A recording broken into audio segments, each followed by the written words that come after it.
Hoje aqui nós estamos no dia 4/6/2013, né?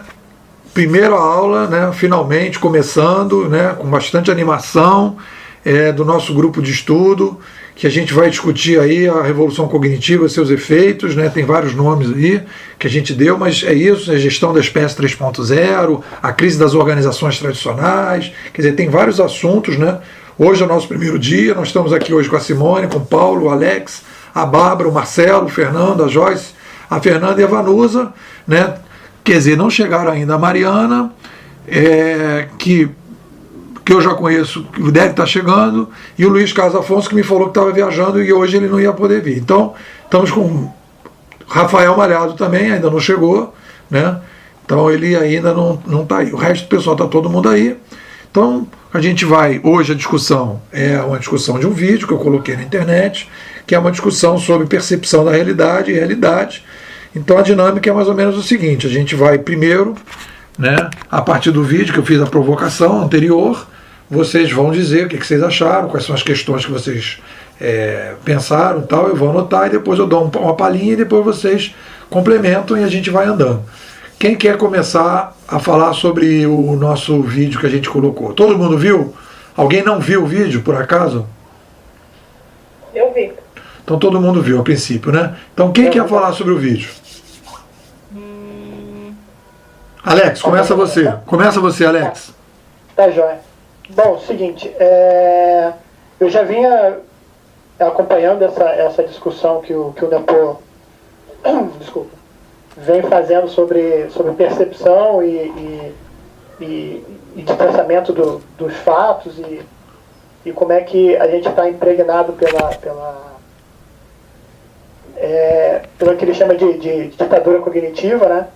E aí eu comecei a pensar sobre isso também, sobre analogias para isso e como é que isso influencia na minha vida, no trabalho e percepções do como é que a gente julga os fatos que estão acontecendo e toma decisões erradas sobre isso. Fiz uma relação também com o curso que eu acabei de fazer sobre comportamento irracional, que arranha um pouco essa questão também, que fala com as decisões que são tomadas pra gente e que aquilo entra no nosso irracional e a gente toma decisões subsequentes baseadas naquelas. Assim. Deixa eu ver se eu posso conseguir um exemplo que, sei lá, você decide mudar de caminho porque um colega seu te pediu para você mudar e você troca o seu consumo de café porque você não passa mais em frente a uma loja, mas a outra. E você começa a preferir o gosto daquele café. Mas você não gosta mais daquele café do que o outro. Você só mudou de caminho e todo esse processo te levou para um outro pensamento irracional e você muda de opinião, muda de gosto, baseado num processo que não é seu. Se ele foi influenciado por outras coisas. E eu comecei a relacionar com isso. Eu tinha até uma pergunta, mas acho que de repente agora não é a hora de fazer isso, porque você fala sobre o distanciamento, né, entre a percepção e os fatos. E, bom, deixa todo mundo falar. Não, pode perguntar, acho que é importante perguntar. Tá? Porque é o seguinte, que a gente... a percepção e os fatos, como você disse ali, estão colados na ditadura cognitiva. E a gente vai descolando eles, né, para conseguir enxergar. Assim, eu consegui mais ou menos fazer uma analogia como se a ditadura fosse um vidro que cola no fato, então você só consegue ver o fato através desse vidro. Então você vai distanciando e vai conseguindo enxergar mais os dois. Aí vai conseguindo sair dali. Eu pensei, será que existe um limite desse descolamento? Será que se chegar a você olhar longe demais as coisas, você começa a ser... Não sei se o termo é frio, ou se essa sua percepção começa a ficar distante demais daquilo e você começa, ao invés de perceber tudo melhor, começa a perceber tudo pequeno demais? Será que existe esse limite? É isso. Legal. Quem quer falar? Seria uma visão sem emoção, assim? Eu não sei nem sem emoção, mas de repente se você se distancia demais daquilo e fica como se fosse um simples observador, pode até ser sem emoção ou algo que o valha, mas se existe esse limite, né? Eu não tenho nada formatado na cabeça, me veio essa pergunta, se um distanciamento muito grande pode, ao invés de ajudar, pode atrapalhar. Beleza, é uma discussão legal. Marcelo, fala, o que você achou do vídeo?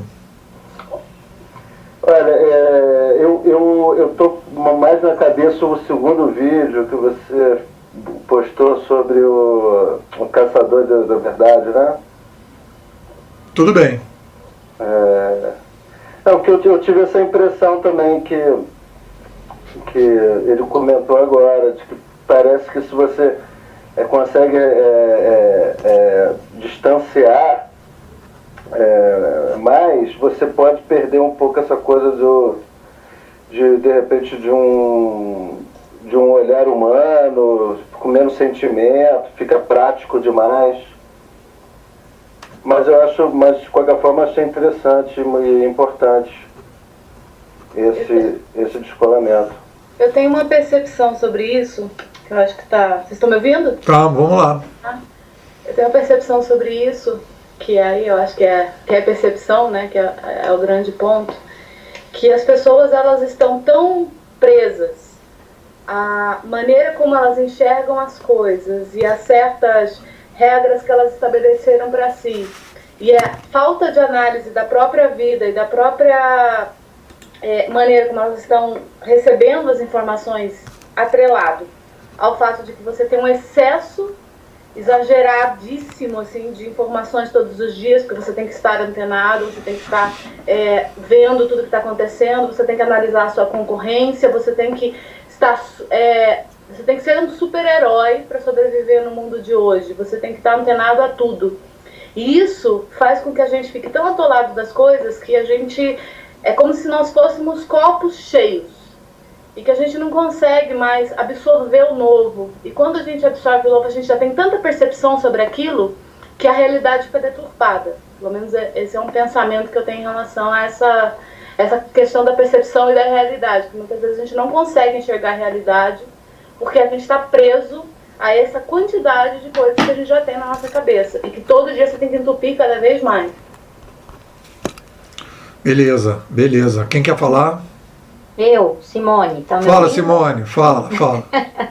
Eu concordo plenamente. Quem falou agora foi a Bárbara, é isso? Foi a Joyce. A Joyce? Isso.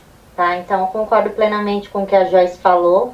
E também acho que a percepção também está baseada na experiência que a pessoa viveu, né? Naquilo que ela vivencia. E muitas vezes pelo fato que não ter o tempo suficiente para você se autoanalisar, saber o que você viveu, a experiência em si, e acaba passando despercebido aquilo que você absorveu, né? Como ela disse, o copo cheio d'água e está transbordando, né? As pessoas não estão sabendo organizar, né? E esse excesso de informação tem um lado ruim, que as pessoas podem deixar passar despercebido coisas importantes, né? Que poderiam fazer toda a diferença num futuro próximo aí. Beleza. Oi? Beleza. Quem quer falar? Posso falar, Vanusa? Oi, Vanusa, fala. Tudo bem? Boa noite. Boa noite. Olha só, bem interessante tudo que foi falado, Alex, Joyce, Simone, e teve uma parte que eu não peguei o nome. Marcelo. Marcelo, né? Marcelo.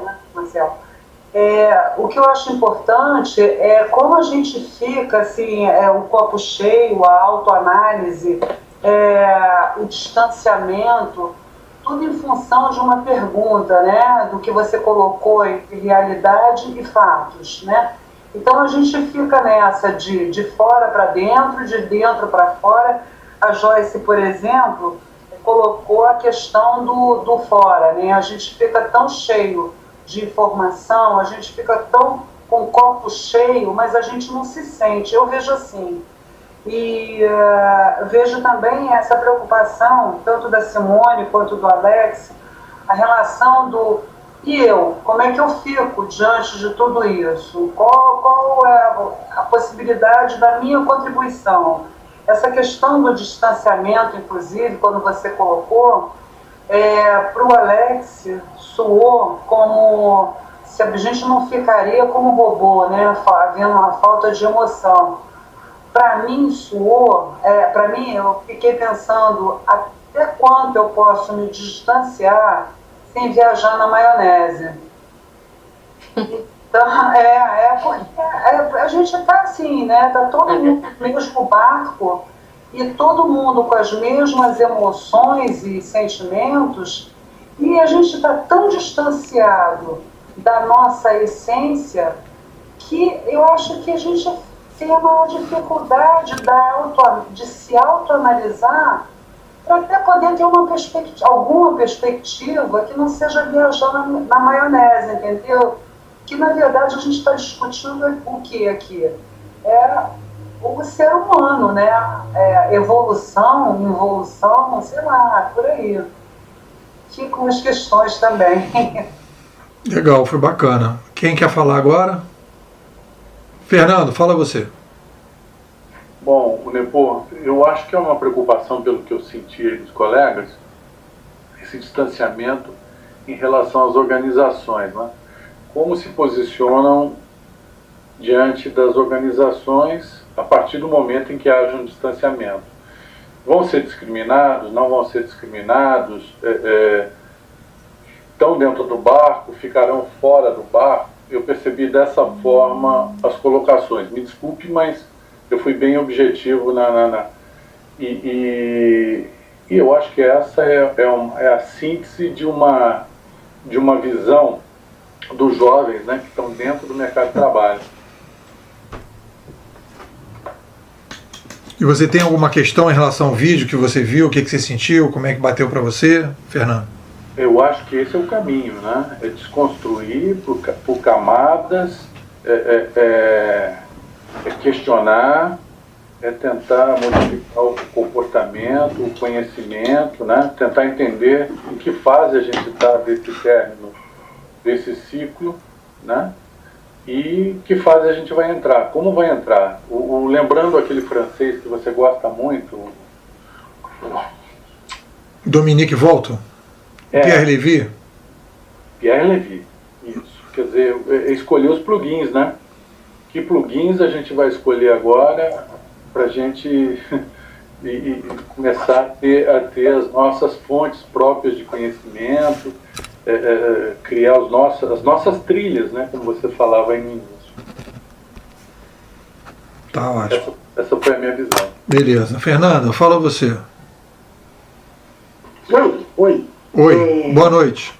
Boa noite. Bom, eu gostei, compartilhei o vídeo, inclusive, né? E o que eu achei mais legal, quer dizer, o que mais me falou, né, no vídeo, foi a dica de que a crítica, a ideia, né, as suas ideias, não é uma crítica à sua pessoa. Eu achei isso muito bacana, né?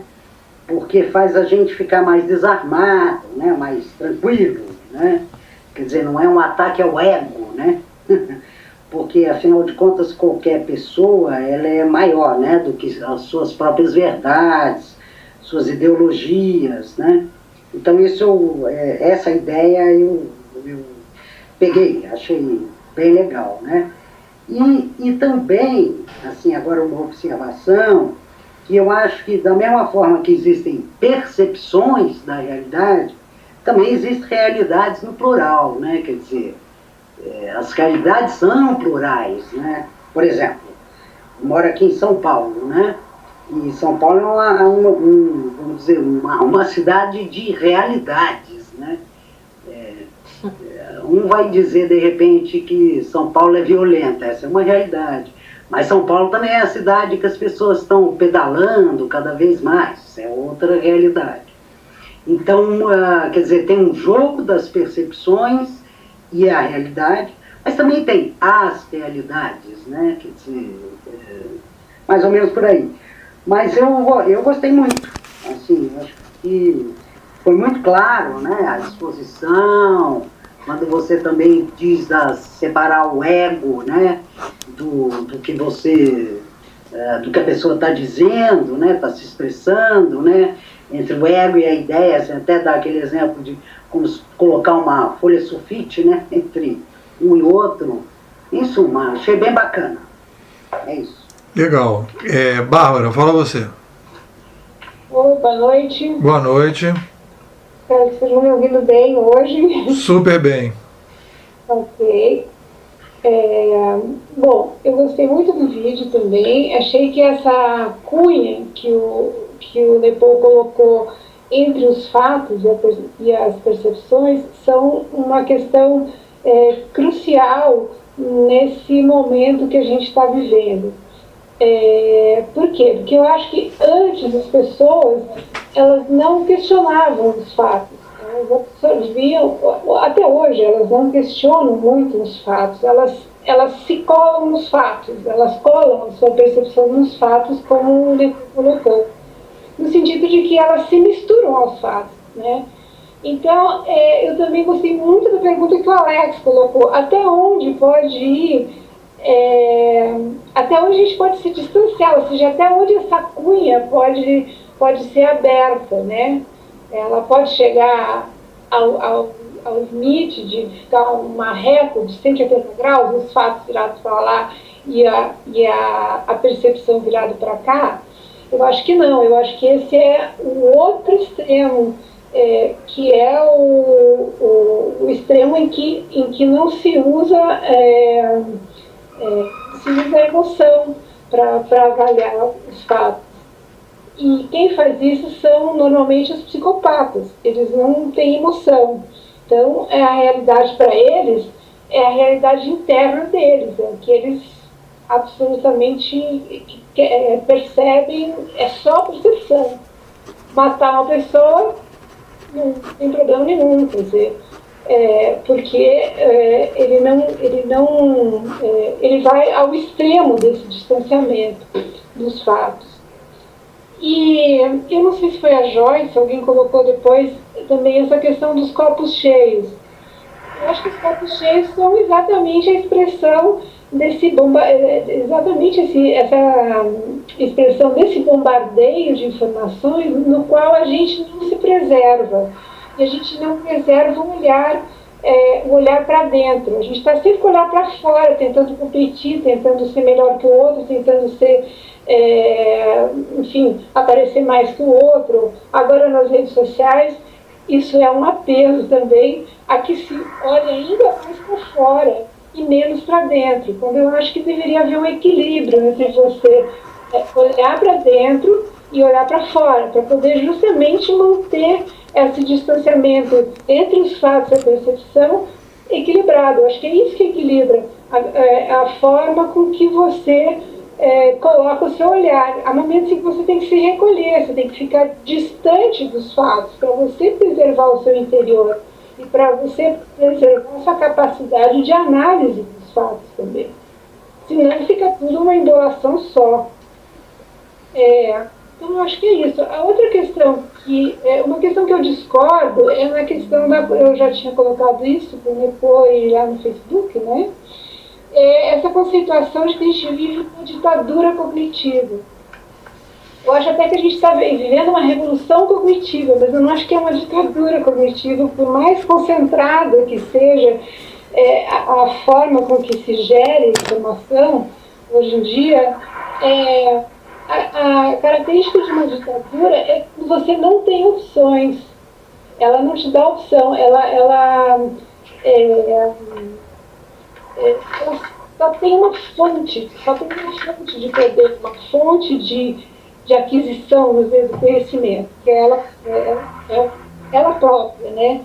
E nesse caso a gente tem inúmeras fontes e tem liberdade de escolha. Essa escolha pode ser limitada, mas ela é uma liberdade de escolha. Então eu ainda acho que não é uma ditadura. Eu acho que essa questão ela vai voltar em algum momento quando se discutir a questão da mídia.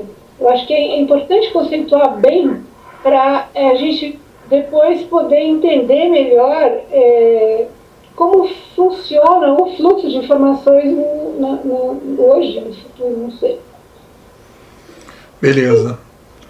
Muito bom. Vamos lá. Paulo, você. Fecha aí. Paulo. Oi, tá me ouvindo? Tá ótimo. Tá. Eu gostei muito do vídeo, compartilhei, fiz um monte de anotações. Agora, ouvindo todo mundo falar, misturou um pouco as coisas na cabeça. Então, eu vou tentar falar tudo que eu depois fazer algumas considerações de algumas coisas que eu anotei agora. Primeiro, essa questão da ditadura, o que eu entendi, ditadura é o fato que a gente vem de um período muito longo em que a gente tinha fontes determinadas para recolher conhecimento.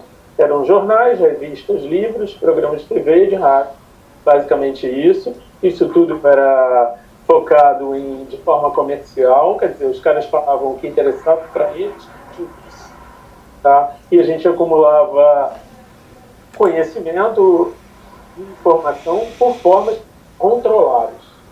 A internet quebrou isso tudo.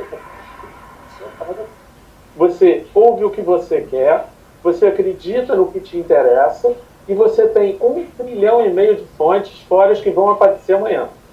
Tá? Aí é um excesso de informação, sim, mas por quê? Porque a gente abriu todos os filtros. Depois de passar a vida inteira, né, a maior parte da vida, acho que de todos aqui, recebendo o que queriam que a gente soubesse, a gente agora pode saber de tudo que a gente quiser. Então, o que a gente fez? Arrancou todos os filtros e quer saber de tudo.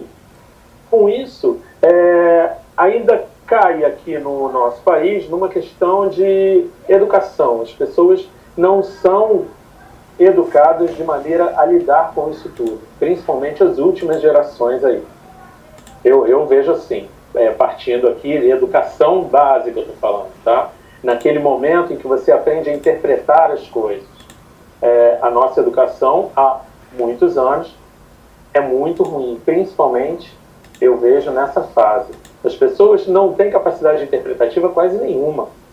Com isso, elas não conseguem abstrair nada. E estão acostumadas a receber aquela informaçãozinha ali, na base da ração. De repente, lidaram com isso tudo. Acontece como acontece. Eu já vi gente no Facebook compartilhando notícia do sensacionalista, achando que o mundo ia acabar em alguma coisa absurda, achando que aquilo era verdade. Por quê? Porque não vai nem à fonte, considera que toda notícia é notícia, toda informação é informação. É aí que eu vejo. A ditadura eram os filtros. Quando a gente quebrou os filtros, quebrou-se a ditadura. Aí eu concordo, eu acho que era a Bárbara que estava falando, né, que não existe mais ditadura. Eu realmente não vejo nesse momento ditadura nenhuma. Existem aqueles que ainda estão ali na coleira. Mas a grande maioria já está solta, latindo pelo mundo afora, vendo e recebendo todo tipo de informação que consegue captar. A gente precisa agora criar novos filtros. Filtros que correspondem a conseguir perceber o que são fontes confiáveis ou não, conseguir perceber o que realmente é do nosso interesse ou não. A gente não precisa saber de tudo que acontece na face da Terra. Eu não preciso ter notícias do futebol da Tailândia se eu não tenho interesse nenhum nisso. Então eu não preciso botar isso no meu feed. Entendeu? A gente precisa começar a focar os nossos interesses. Tá? Essa questão de separar a percepção dos fatos, aí complica bastante para mim.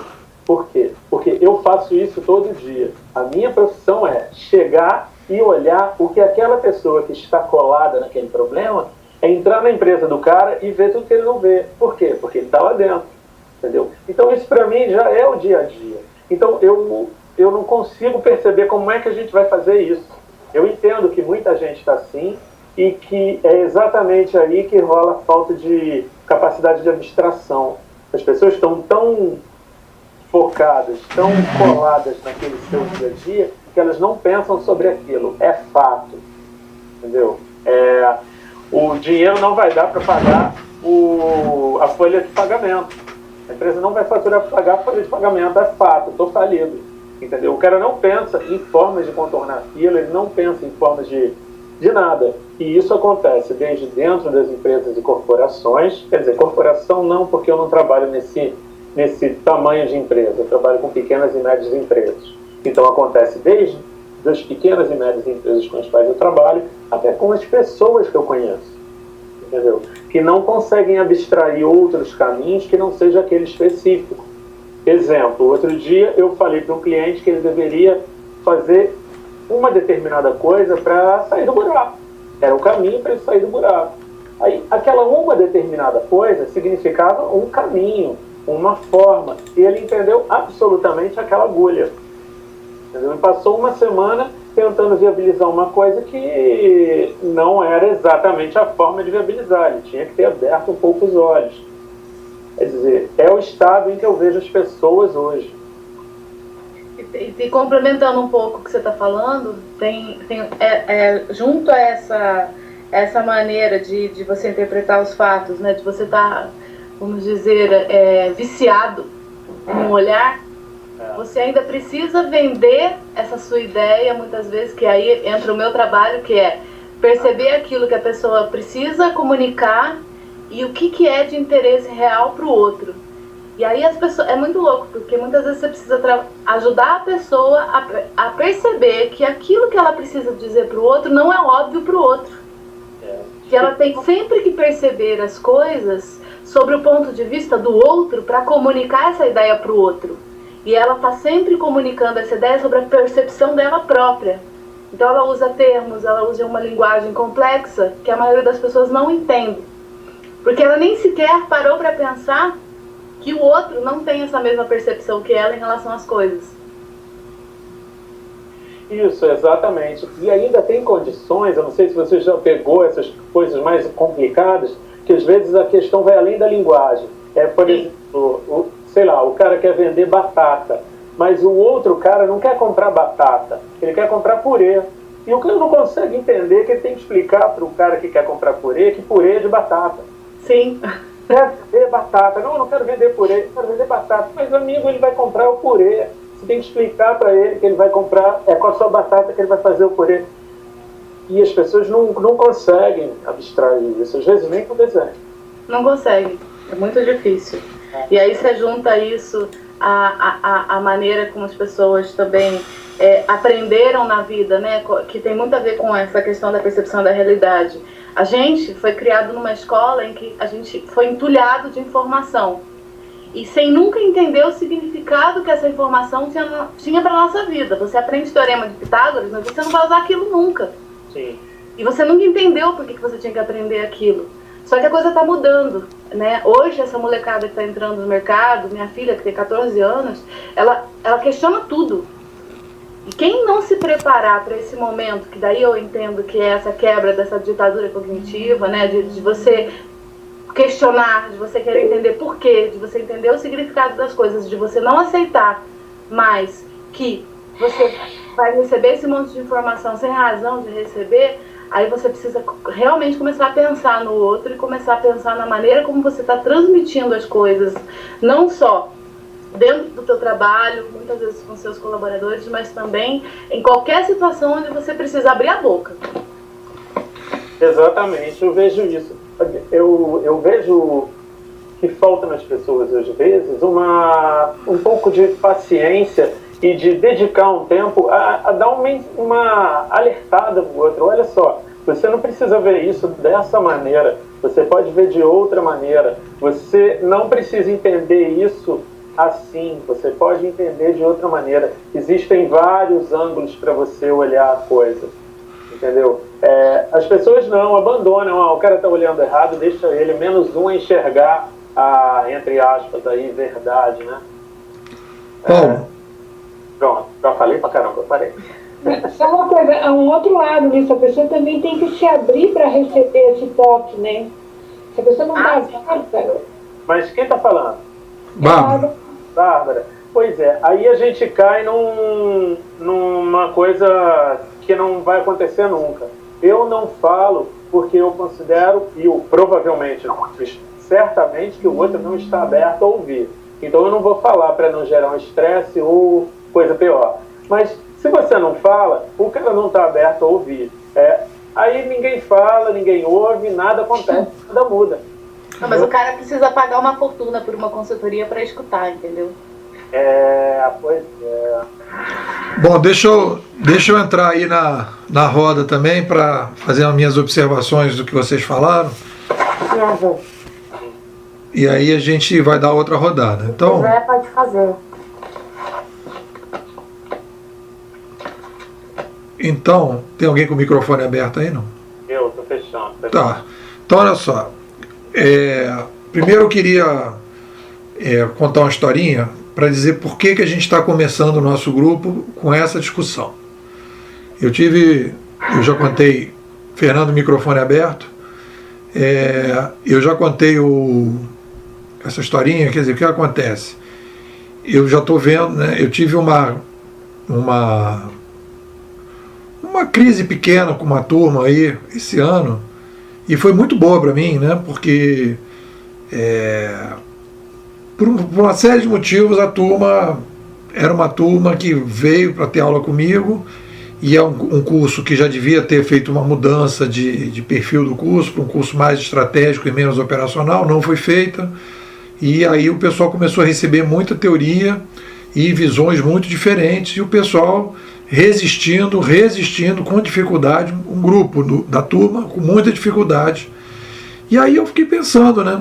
E aí tem a ver com o nosso objetivo aqui, quer dizer, o que eu imagino, né? Quer dizer, o que eu espero, e lendo lá o que vocês colocaram como expectativa no grupo, né?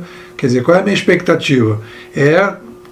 Ajudar vocês, né, com esses anos todos que eu tenho de estudo, desse tempo, né, dessa mudança toda que está acontecendo, né, e da minha ligação com várias organizações, tentando ajudar, e com, sei lá, já com milhares de alunos, né, ao longo desses 10 anos aí, envolvido com aula.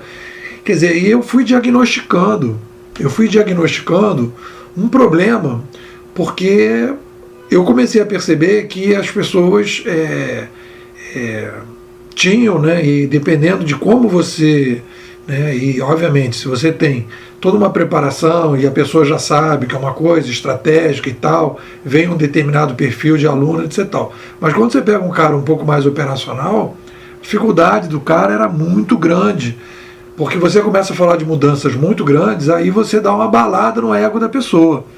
E aí eu comecei a perceber que para começar qualquer curso, e isso para mim virou uma rotina, qualquer curso que eu comece hoje, qualquer palestra, qualquer coisa, eu vou introduzir essa discussão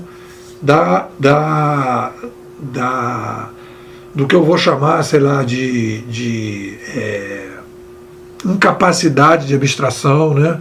A gente está vivendo uma doença, né, em que a gente tem hoje uma dificuldade muito grande de lidar com a realidade, com os fatos e tal, porque a gente está intoxicado.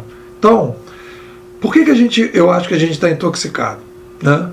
E aí vou fazer só um porém aí, porque a ideia que a Bárbara colocou e depois o Paulo trabalhou, da ditadura cognitiva, a ideia da ditadura cognitiva, a ideia é exatamente que ela termina com a chegada, né, a ditadura cognitiva, ela chega ao seu pico final, ou seja, na sua fase mais aguda, com a chegada da internet, né? Então eu acho que a internet ela vem criar a primavera cognitiva.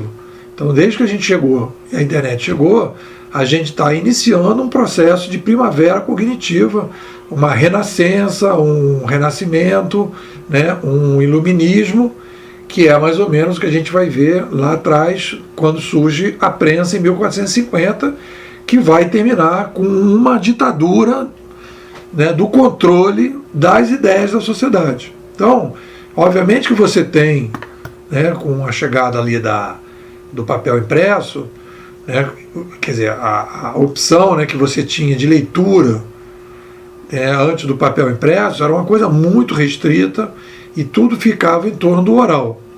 E com a chegada da prensa, aquilo ali vai e se dissemina, né, e você tem então uma primavera de ideias Para vocês terem a noção, em 50 anos, de 1450 a 1500, nós tivemos na Europa, né, de 0 para 6 milhões, né, de livros circulando na Europa, não de títulos, né, mas de exemplares circulando.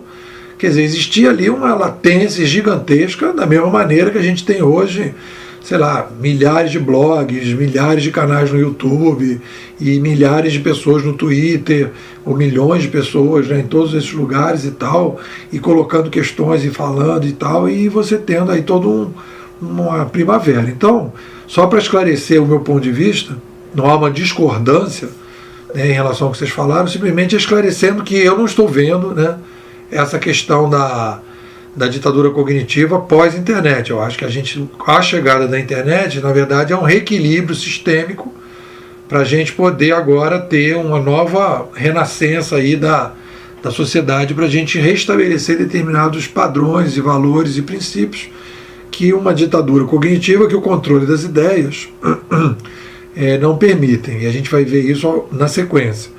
Então, é isso. Quando você usa um termo como ditadura, a gente normalmente vai trabalhar a ideia da ditadura como uma a gente vai fazer o transporte, né, vai fazer a transposição como se fosse a ditadura, né, política, né? Então, na verdade, são as limitações tecnológicas, né? Não é porque as pessoas são, quer dizer, tudo bem, você tem até o uso das tecnologias de uma maneira, digamos assim, até perversa em algumas coisas, né? Você poderia ter aberto mais a televisão para a televisão comunitária, você poderia ter aberto mais o rádio, você poderia ter jornais de bairro, você poderia ter um incentivo do Estado para esse tipo de coisa, como é o caso da Inglaterra, que tem a BBC, que é uma rádio, um órgão público financiado pelo dinheiro público, como a gente aqui até tem um pouco, né, mas não funciona tanto, com pouca audiência. Mas, quer dizer, quando você faz um termo desse, você chama de ditadura, você tem que fazer determinados termos e usar determinadas expressões que às vezes soam um pouco forte, mas aqui é para você fazer o contraponto mesmo, né? Para o cara dizer, não, peraí, mas... E aí você... Então aí a partir daí você vai criar uma polêmica, e na polêmica você vai mostrar um pouco o que o Paulo colocou, né? A diferença, né? É meio que para mostrar a diferença do que a gente está vivendo, né? A gente ter, de repente, as ideias controladas de uma determinada maneira, e hoje você tem um total, eu não diria total, né? Mas você tem uma taxa, né, de descontrole, depois a gente vai discutir essa questão das taxas, né? Uma alta taxa de descontrole da informação versus uma baixa taxa de descontrole ou alta taxa de controle da informação. E a partir do momento, eu diria, né, que a gente poderia caracterizar uma ditadura cognitiva quando você chega num nível, né, um alto nível de controle das ideias circulantes para a grande massa da população. Obviamente que você tem opções, mas essas opções acabam ficando meio que, né, em função das organizações que vão se consolidando, quer dizer, aquelas visões meio únicas, né, sobre determinados assuntos, né? É o caso da cobertura da guerra do Iraque, é o caso, né, de determinado tipo de assunto que você começa a ter aquele assunto, todo mundo começa a pensar do mesmo jeito. Bom, essa ditadura cognitiva, que eu gosto de chamar assim, mas eu brinco sempre que os conceitos, eles são para você ficar com os conceitos, não é para namorar nem casar. No momento que eu achar que a gente pode achar um outro termo que seja mais interessante, a gente muda. Mas é só agora um termo de provocação mesmo para gerar essa discussão, não tem compromisso nenhum com esse termo. E vocês vão ver isso o tempo todo, eu trabalho muito com essa ideia de que os conceitos eles são úteis em determinadas circunstâncias, em outras circunstâncias eles não são. De repente, em algumas circunstâncias, pode ser que eu não me sinta confortável em usar esse termo e uso uma coisa mais soft para não agredir as pessoas, porque o meu objetivo não é agredir, mas é o contrário, né? Trazer as pessoas para uma conversa, uma discussão. Bom, então é isso. Então, em relação a essa primeira limpada assim, de área em relação a essa questão da ditadura cognitiva. Então, por que eu levo essa discussão da percepção da realidade? Eu achei muito legal, né, esse início, né, do Alex e depois colocado para o Marcelo, essa discussão assim, dessa preocupação da distância que você teria, né, e da falta de sentimento, né, E é interessante, né? Porque é exatamente essa conversa que vai fazendo que a gente vá vendo como as pessoas sentem e percebem as coisas que a gente está dizendo, né? Porque é muito longe, assim, daquilo que eu quero expressar quando eu falo desse processo. E olha só que coisa interessante. O que eu tô... E aí a Bárbara depois entrou um pouco para falar disso, e aí até falou dos psicopatas, e aí trabalhando essa ideia, né, do distanciamento. Quer dizer, a preocupação da gente se distanciar. Mas olha só o desenho que eu queria que vocês mentalizassem aí, se vocês pudessem fechar os olhos, mentalizar o seguinte. Eu estou colocando a minha mão esquerda perto da minha ouvido, na minha orelha esquerda. E eu estou botando a minha mão direita na outra orelha. Então o que eu estou colocando é o seguinte, a minha cabeça, de um lado eu estou trabalhando com eu, digamos assim, a minha pessoa, e do outro lado eu estou trabalhando com os fatos. E no meio, a minha cabeça, eu estou falando que é a percepção da realidade. Então eu não estou falando de um distanciamento. Eu estou falando que acontece uma coisa, é o seguinte, a gente perdeu a capacidade de colocar no meio, entre os fatos e as percepções, e o eu, o ego, a nossa pessoa, a gente perdeu a capacidade de entender que toda vez que a gente olha um fato, essa observação do fato sempre é uma percepção filtrada. Nunca é o fato como ele é de fato, né? Nunca a gente consegue olhar o fato sem os nossos interesses em torno do fato, sem nossa cultura, sem a nossa subjetividade, sem um pouco isso que a Fernanda colocou dentro do que eu vivo na minha cidade, né, da minha classe social, do meu sexo, né, do meu gênero, né, da minha idade.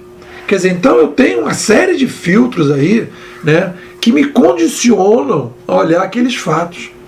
E quando a gente não olha e a gente não percebe que a gente tem tudo isso, o que a gente faz? A gente vai trazendo o fato para junto do eu, né? E você começa a achar que você está olhando para o fato diretamente. E você não tem aquela possibilidade de dizer assim, pô, mas isso aqui realmente está acontecendo? Eu gosto muito daquele filme Mentes Brilhantes, né? Em que o matemático ele é acometido de uma doença esquizofrênica e ele começa a criar personagens. E aí ele começa a tomar remédio e o remédio tira dele a criatividade. E aí ele resolve encarar a doença sem remédio. E é interessante porque os personagens, os fantasmas, né, continuam perto dele. E tem uma cena do filme que é muito interessante, que ele está saindo da sala de aula e vem um cara até para oferecer, né, o Nobel para ele, né, para dizer para ele que ele ia concorrer ao Nobel, que ele ia ganhar o Nobel, uma pessoa estranha, né? E aí ele pergunta para uma aluna, né, você está vendo esse cara aqui do meu lado? Né? E ela fala assim, não, estou vendo sim. Aí ele fala, então tá, o que você quer falar comigo? Porque ele não sabe se é um fantasma, ele não sabe se é uma alucinação, né? Então essa ideia da alucinação, daquela história ali, é um pouco isso, né? A gente nunca sabe, né, se o que a gente está vendo, se o que a gente está olhando para fora, né, os fatos que estão acontecendo, e aí vem uma evolução, né? E eu concordo com a Fernanda quando ela fala que existem as realidades. Eu antigamente eu chamava fatos de realidade, eu já não estou mais chamando.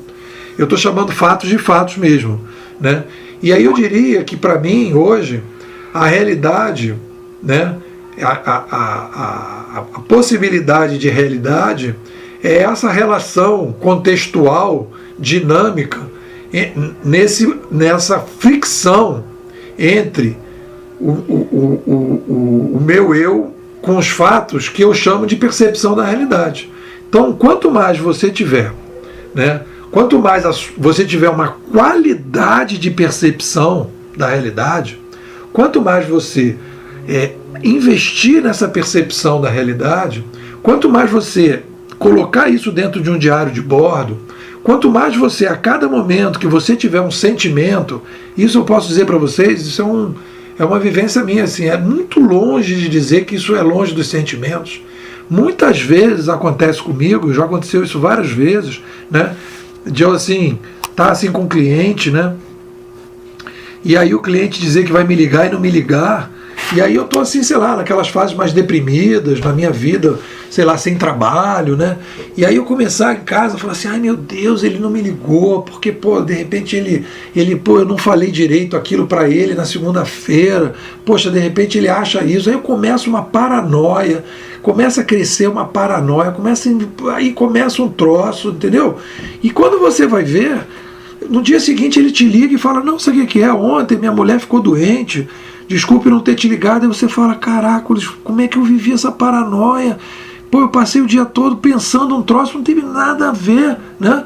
Então, às vezes, o que eu faço, às vezes, né? Para quebrar a paranoia, eu ligo pro cara, falo, meu irmão, você ficou de me ligar, aconteceu alguma coisa, né?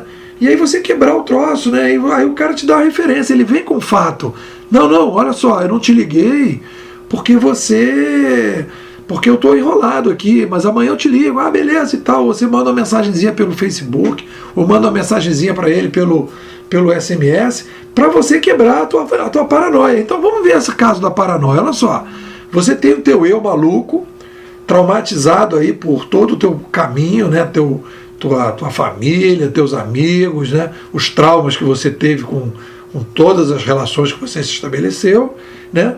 E você tem os fatos, né? Então o que acontece? Quando acontece uma situação, você vai criando uma percepção da realidade. A paranoia é uma percepção da realidade completamente equivocada. O medo que você tem de coisas que, pô, não tem nada a ver com a realidade, ou não tem nada a ver com os fatos que estão acontecendo, né? Então o que você precisa para quebrar esse fato? O que você precisa para quebrar essa paranoia? Você investir na tua percepção da realidade. Então, né, eu me lembro de uma história que eu tive um problema com um cliente, escrevi um negócio no blog, pô, e aí o cliente ficou chateado. Foi uma coisa assim completamente fortuita, que eu não tive intenção nenhuma, mas pô, criou uma situação, um negócio confuso, pô, eu me senti super mal. E aí como é que eu saí dessa confusão? Diário de bordo. O que eu fiz? Peguei o diário de bordo e falei assim, pô, peraí, aonde está a minha parte aqui de responsabilidade? Está aqui. Aonde que o cliente está viajando na maionese? Como é que ele está exacerbando o que está acontecendo? Está aqui. Aí eu fiz uma separação, peraí, eu fiz isso aqui, já me desculpei, os caras estão aqui pô, falando isso, mas peraí, eu já me desculpei, eu já tirei do blog, eu já fiz o que eu podia fazer, eu não tive a intenção, então eu escrevi. Então aquilo o que me ajudou? Me ajudou a perceber, né, aonde estava a minha responsabilidade, qual era a loucura que os caras estavam fazendo e como é que eu podia embarrear, de repente, uma sensação que eles queriam que eu tivesse uma culpa que eu não tinha. Eu falei, cara, eu cometi um erro, eu não fiz um crime, eu não matei ninguém. Então eu falei, pô, peraí, eles estão querendo que de repente eu vá para uma cadeira elétrica, pô, para um negócio que não dá nem um dia de noite na prisão, sabe? Não mereço nem ficar um dia. Foi um troço assim. Então eu achei, pô, peraí, a punição tá alta demais. Então eu comecei a querer trabalhar em cima disso, entendeu? Eu comecei a querer lidar com isso de uma maneira melhor. Então aí que está a discussão que eu estou falando. Para a gente poder avançar no nosso curso, tá? Para a gente poder voltar para o nosso, para a gente poder avançar nas discussões, eu sinto. Pô, fala. Isso você chamaria de autocensura? Essa pressão toda que você se impõe? Como você chamaria isso? Olha só. Fernando, eu vou terminar e depois eu vou abrir geral e eu vou botar aqui a questão da autocensura para eu ir na sequência aqui. Então o que acontece? Colocando aí a questão que o Alex e o Marcelo colocaram. Então eu estou colocando para vocês como o diário de bordo, para fazer um contraponto que eles falaram, o Alex e o Marcelo. Como o diário de bordo, ao contrário, ele não só não me afastou do meu sentimento, como ele me ajudou a melhorar e começou a mostrar quanto eu era paranoico e quanto eu estava vivendo, de repente, uma crise e que de repente aonde que estava a minha parte do latifúndio dessa crise e a outra parte do latifúndio. E eu trabalho isso o tempo todo, toda crise que eu tenho, seja com o meu orientador do doutorado, seja com o cliente, seja em casa aqui com a minha mulher, seja com os meus filhos, seja com um amigo, seja com qualquer pessoa, eu sento, escrevo no meu diário de bordo, vou analisar o meu sentimento, vou ver aonde meu sentimento não está batendo com os fatos. Então eu acho que o que eu estou colocando para vocês é uma discussão que tem a ver com terapia, que tem a ver com autoconhecimento, que tem a ver com análise, tem a ver com tudo. Que se a gente não fizer esse trabalho, né, que é um trabalho que começa com a gente, se a gente não tiver a capacidade, né, de poder separar os fatos do eu, e a gente introduzir nisso aí uma percepção, e a gente ir alargando e melhorando a qualidade dessa percepção, nós vamos ter muita dificuldade de exercer a profissão que a gente está querendo exercer, de exercer a consultoria que a gente quer exercer, de exercer o palestrante que as pessoas querem ser, de exercer uma sala de aula que as pessoas querem fazer, na consultoria que a gente quer dar. Por quê? Porque a gente vai ter que olhar para esse nosso cliente, vai ter que olhar para esse nosso aluno, vai ter que olhar para a nossa plateia, vai ter que perceber que no momento que a gente colocar determinadas coisas, que você vai começar a trazer uma série de visões novas, essas pessoas estão completamente intoxicadas, coladas, fato e ego. E o que acontece quando você leva uma questão muito abstrata para uma pessoa que está com colado ego e fato? A pessoa vai te rejeitar, a pessoa vai te agredir e a pessoa vai atacar o mensageiro, né? Porque ela não tem... Isso que eu acho que acontece, né, pô? O Marcelo falando. Pois é, então ela não... Eu vejo o que está acontecendo, então aí jogo aquela ideia de que, pô, você não está olhando para o nosso drama, você não está olhando, você está sendo prático demais, então é por aí. Pois é, então eu vou terminar e vou dar uma rodada geral. Então, isso aí eu acho que é a discussão, que eu acho que é a base, né, para a gente poder trabalhar. Então, quando vocês colocam assim, quer dizer, e até a Vanusa colocou, eu tenho medo de me distanciar para viajar na maionese. A viagem da maionese, a maior viagem da maionese que existe, quer dizer, é justamente quando você tem uma baixa qualidade de percepção, né? O que é a frustração? O que é uma relação mal transada? Né? E a gente está falando aqui de relações de filho, de casal, de cliente, de trabalho. O que é? É você olhar para uma determinada situação, é você olhar para uma determinada pessoa e você dizer assim, não, essa pessoa é assim, assada, etc. Você vai começando a colocar nas pessoas e nas relações, nos fatos, nas coisas, toda a tua expectativa, tudo que você acha, tudo que você gostaria, e você vai achando que aquilo é a realidade, que aquilo ali é o fato, que aquela pessoa é aquilo tudo que você está dizendo para ela, que aquele trabalho que você está fazendo é aquilo que você está achando e que o mundo é aquilo que você está vendo, etc.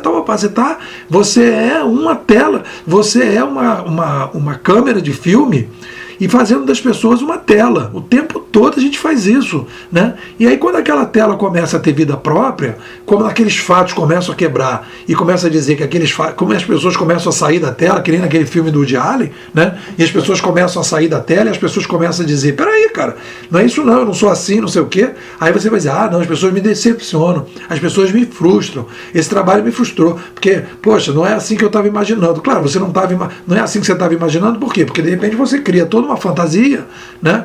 Por quê que você criou aquela fantasia? Aquela fantasia você criou porque você viajou na maionese, você não teve uma qualidade de percepção, ou se você não viajou na maionese, você não projetou muita coisa, você deixou que os fatos viessem a você, e você não, tudo que está acontecendo, né? É ao contrário, você não... Tem os dois lados, né? Você projeta o mundo, ou o mundo se projeta em você. Aí você é a tela. Em vez de você ser o projetor, você é a tela. O mundo todo está se projetando em você. Então tudo que as pessoas falam para você, então tá, é isso mesmo. O fulano me disse, então de repente eu sou assim mesmo. Então você fica esperando que os outros vão dizer para você o que você é, né? Então acho que tem esses dois lados aí. Então o que eu estou sugerindo quando a gente vai falar sobre essa questão da percepção da realidade é realmente autoconhecimento, melhoria de percepção. E isso é a base, galera.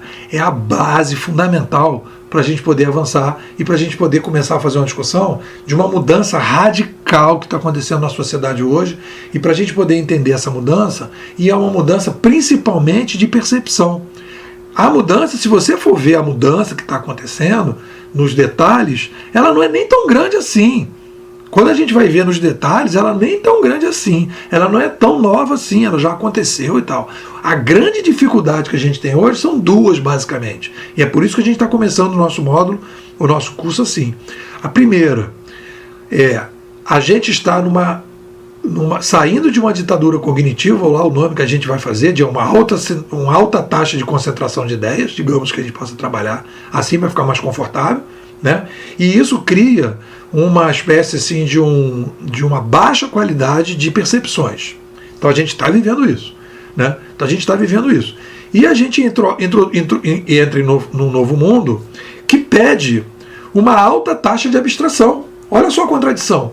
No momento que a gente está precisando de uma alta taxa de abstração para começar a pensar filosoficamente esse novo mundo, começar a entender, né, coisas que estão muito consolidadas no senso comum, que a gente vai ver no segundo módulo, que é a questão das tecnologias, coisas que estão dentro lá, debaixo da placa-mãe do nosso coração, debaixo da placa-mãe do nosso cérebro, a gente vai ter que questionar aquilo.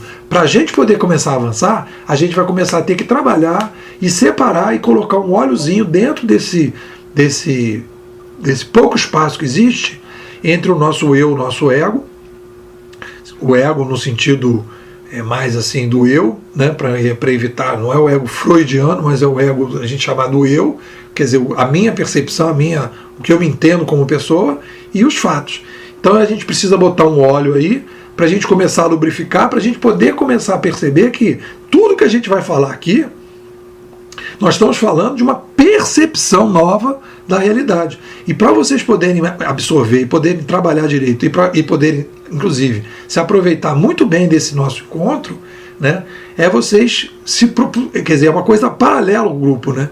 Uma coisa que a gente vai falar das coisas objetivas em relação à revolução cognitiva, e a outra é um exercício de melhoria de percepção da realidade para aceitar, né, e poder, inclusive quando vocês forem conversar com as pessoas sobre o grupo, né, que acontece muito isso, e quando forem começar a exercer e trabalhar com essas visões nesse ambiente novo que você vai falar, vocês terem a mesma sensação que eu tenho. Vocês vão chegar, como vocês já estão colocando, vocês vão ver. E quando vocês agora começam a ter, né, e vocês estão trabalhando muitas vezes com coisas que as pessoas estão mais ou menos sabendo. Quando vocês vierem com essas ideias totalmente diferentes, com uma filosofia nova, com uma visão nova, etc.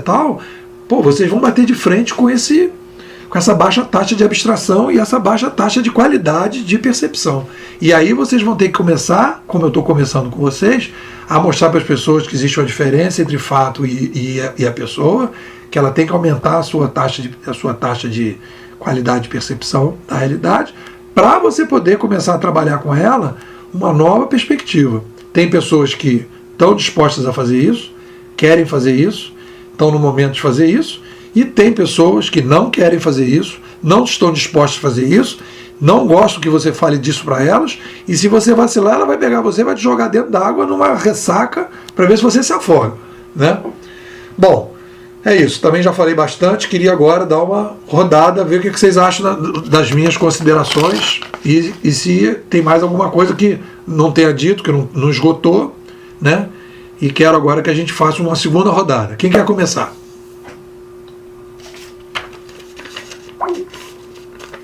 Tem uma coisa que eu queria falar em relação a isso que você acabou de colocar, que é o fato da gente hoje começar a enxergar as coisas de uma maneira um pouco diferente.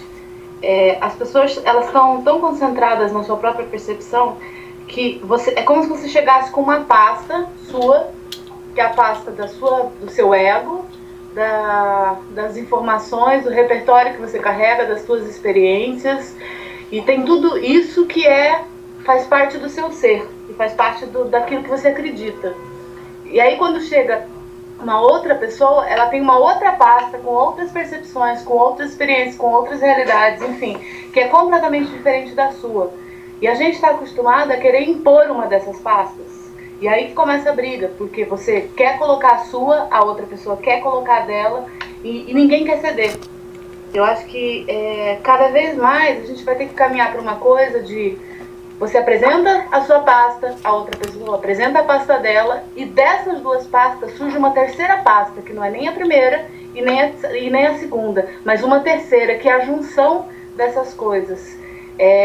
Hoje eu tenho percebido, eu dou muito curso para o mercado, cada vez que eu dou curso tem 30, 40 pessoas numa sala de aula, e quanto mais eu levo um método, eu levo uma maneira eu levo a minha pasta, e quanto mais eu consigo unir com a pasta dos alunos, que não é uma coisa fácil de fazer, porque a gente enfrenta essa barreira o tempo todo para as pessoas não quererem mudar sua percepção, mas eu percebo que as pessoas gostam muito dessa troca. Ok.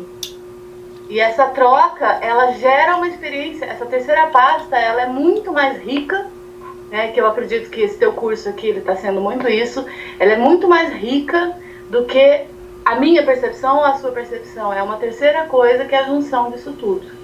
Joyce, eu quero só fazer uma observação, que é a seguinte, aí eu vou picotando. Eu quero fazer uma observação que é a seguinte, concordo 100% e digo para você o seguinte, para você trocar pastas, eu adorei essa história das pastas, para você trocar pastas, você tem que estar trabalhando com a pasta longe do teu ego. Sim, porque se o teu ego está dentro da pasta e o cara disser, não gostei da tua pasta, o que você vai pensar? Esse cara não gostou de mim, esse cara está querendo me sabotar, por que esse cara está me sacaneando? Né? Então você não vai ter espaço para abrir a sua pasta. Aí que está a questão. O problema é quando você chega lá e você vai para uma sala de aula que você diz assim, olha, até este momento, o que eu cheguei à conclusão é isto aqui. O que vocês acham? Isso é uma coisa, que você está aberta para ouvir as pessoas. A outra é você chegar na sala e falar o seguinte, olha, a verdade, eu sou o dono da verdade, a verdade é essa aqui. O que vocês acham da minha verdade? Né?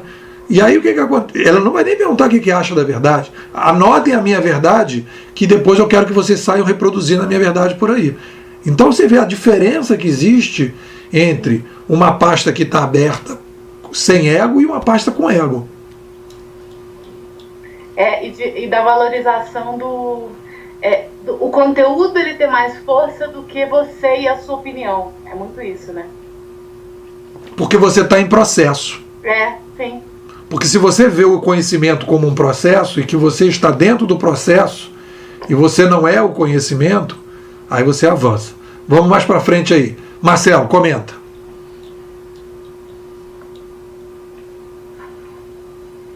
Marcelo.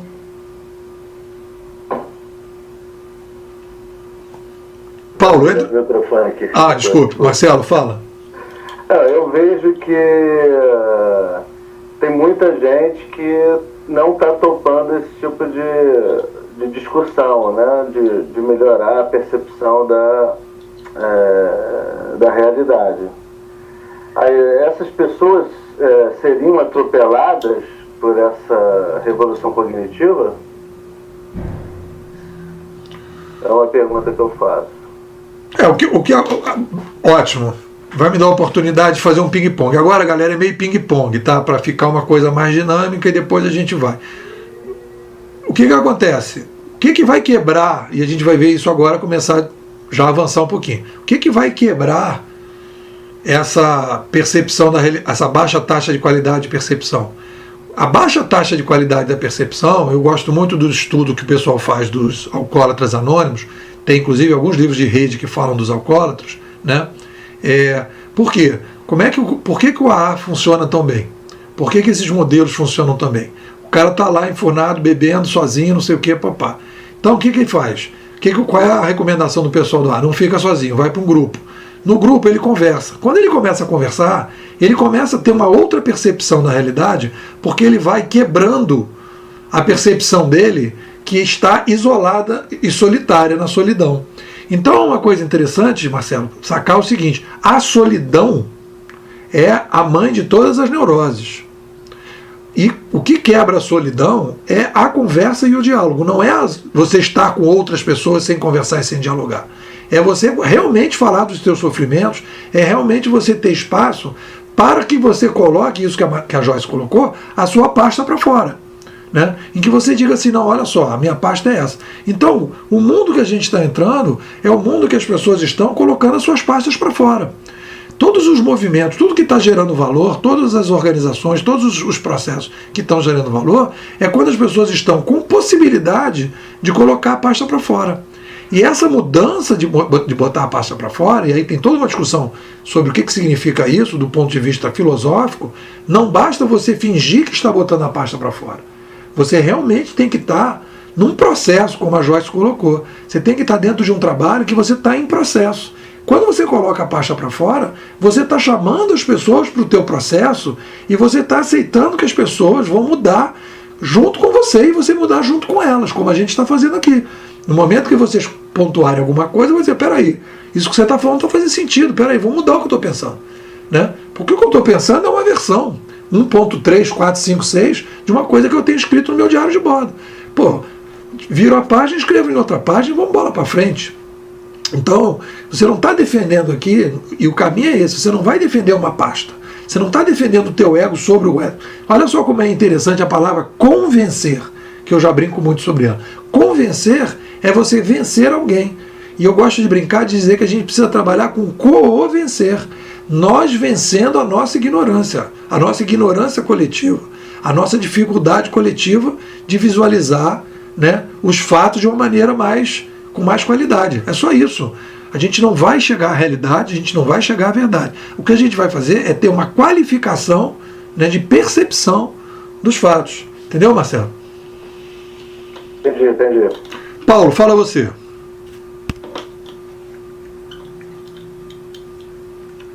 Tô tonto aqui. Tá tonto? Tô tonto. Então toma aí Eu gostei dessa conversa, gostei muito do negócio das pastas que a Joyce falou. Acho que isso encaixa muito bem, né? É muito perfeito. Só que é muito difícil você encontrar alguém disposto veja só, eu acho que você pode abrir a sua pasta com o ego ali. É difícil tirar o ego dali de dentro, né? Pô, eu acho que a grande maioria das pessoas tá com o ego lá dentro da pasta, por isso que tem medo de abrir. Entendeu? E mesmo que seja com ego na pasta, com todos os cuidados que isso exige, mesmo assim é muito difícil alguém abrir essa tal pasta perto de você, perto de outra pessoa, duas pastas abertas juntas para gerar uma terceira. A experiência da Joyce é muito interessante, mas é uma experiência de sala de aula, né? As pessoas estão ali igual nós estamos aqui, tá? Eu acho que nós numa questão mais aberta e nela numa questão mais focada, mais absolutamente de trabalho e profissional e com um determinado foco, mas elas estão ali com essa questão. Não, a gente vai ter que abrir, vai ter que comparar, vai ter que trocar para chegar a algum lugar. Mas não quero usar a palavra realidade, no meio dos fatos, no dia a dia, é difícil que alguém queira abrir essa tal pasta. Elas no máximo tiram uma folhinha assim, entendeu? As pessoas tiram uma folhinha e comparam. Se sentir que vão perder, passam um cadeado na pasta e vão embora. Acho que a gente deveria ter uma metodologia, talvez, uma forma, um exercício de convencer essas pessoas a abrirem essas pastas. Quer ver uma coisa simples? Eu tenho lá, não sei, eu acho que uns 500 amigos no Facebook. Na verdade, toda a minha troca, toda a minha conversa dentro do Facebook acontece com talvez menos do que 100 pessoas. E não porque eu não frequente, não veja, não tente participar demais. Não dos 500, é claro, porque eu acho que é humanamente impossível. Mas eu tento participar de mais das coisas de mais pessoas do que essas pessoas tentam participar das minhas. E somos pessoas que têm interesses em comum. Estou pensando aqui em 3 ou 4 amigos conhecidos que têm muitos interesses em comum. Eu sei que veem tudo que eu posto, comentam comigo pessoalmente coisas que eu posto, mas são capazes de curtir. Por quê? Por bloqueio. Não, eu não vou curtir, porque se eu curtir, eu estou validando, eu estou participando, eu estou dizendo que eu também penso daquela maneira, coisas desse gênero, entendeu? Acho que isso é uma grande dificuldade, e eu tento ser proativo nas coisas, então eu acho que a gente devia tentar criar uma forma de quebrar esse cadeado que as pessoas têm nas pastas para tentar facilitar a troca. Isso aí, Paulo, eu acho que é uma coisa seguinte, dependendo do perfil de trabalho que você tem, e eu tenho percebido isso, por isso que a gente está começando aqui desse jeito, eu tenho, quer dizer, a primeira coisa que eu inicio qualquer trabalho é um pouco trabalhar com essa ideia, né? Agora estou começando um projeto na prefeitura, vou começar com essa história aqui da realidade, né? Qualquer lugar que eu vou, eu tento trabalhar com isso. Para quê? Porque senão você vai trazer muita novidade, as pessoas estão muito fechadas. Então, se você está sentindo essa necessidade, cara, leva um vídeo para o cara, apresenta um vídeo para ele, vamos fazer uma discussão aqui antes, 10, 15 minutos, olha esse vídeo aqui, leva um vídeo sobre realidade, essa que a gente está discutindo aqui, o que você acha dessa discussão aqui? O que você acha disso aqui? Né? O cara realmente tal, papá, pô, você já pensou nisso e tal, papá? O que você acha que é? Qual é a diferença entre percepção e fatos? O que você acha disso? Você acha que os fatos existem? Todo mundo vê do mesmo jeito? Né? Você acha que você consegue ver os fatos diretamente? Aí o cara, não, peraí, deixa eu pensar nisso. Então você tem que, cara, se você quer mudar, se você entra num ambiente e você diz, eu quero fazer mudança, e você não introduz uma discussão parecida com essa, não é que você não vai conseguir. Mas com essa ditadura cognitiva que a gente tem hoje, né, essa saída que a gente está tendo dessa ditadura cognitiva e essa baixa taxa de abstração e de qualidade de percepção, o trabalho vai ser muito mais difícil, entendeu? Porque aí as pessoas se abrem e aí fica complicado. Simone, fala você aí, o que você acha? Oi, vocês estão me ouvindo? Estamos. Bom, eu estava ouvindo aqui, fazendo minhas anotações, daqui a pouco as folhas vão acabar, porque eu gosto muito de escrever.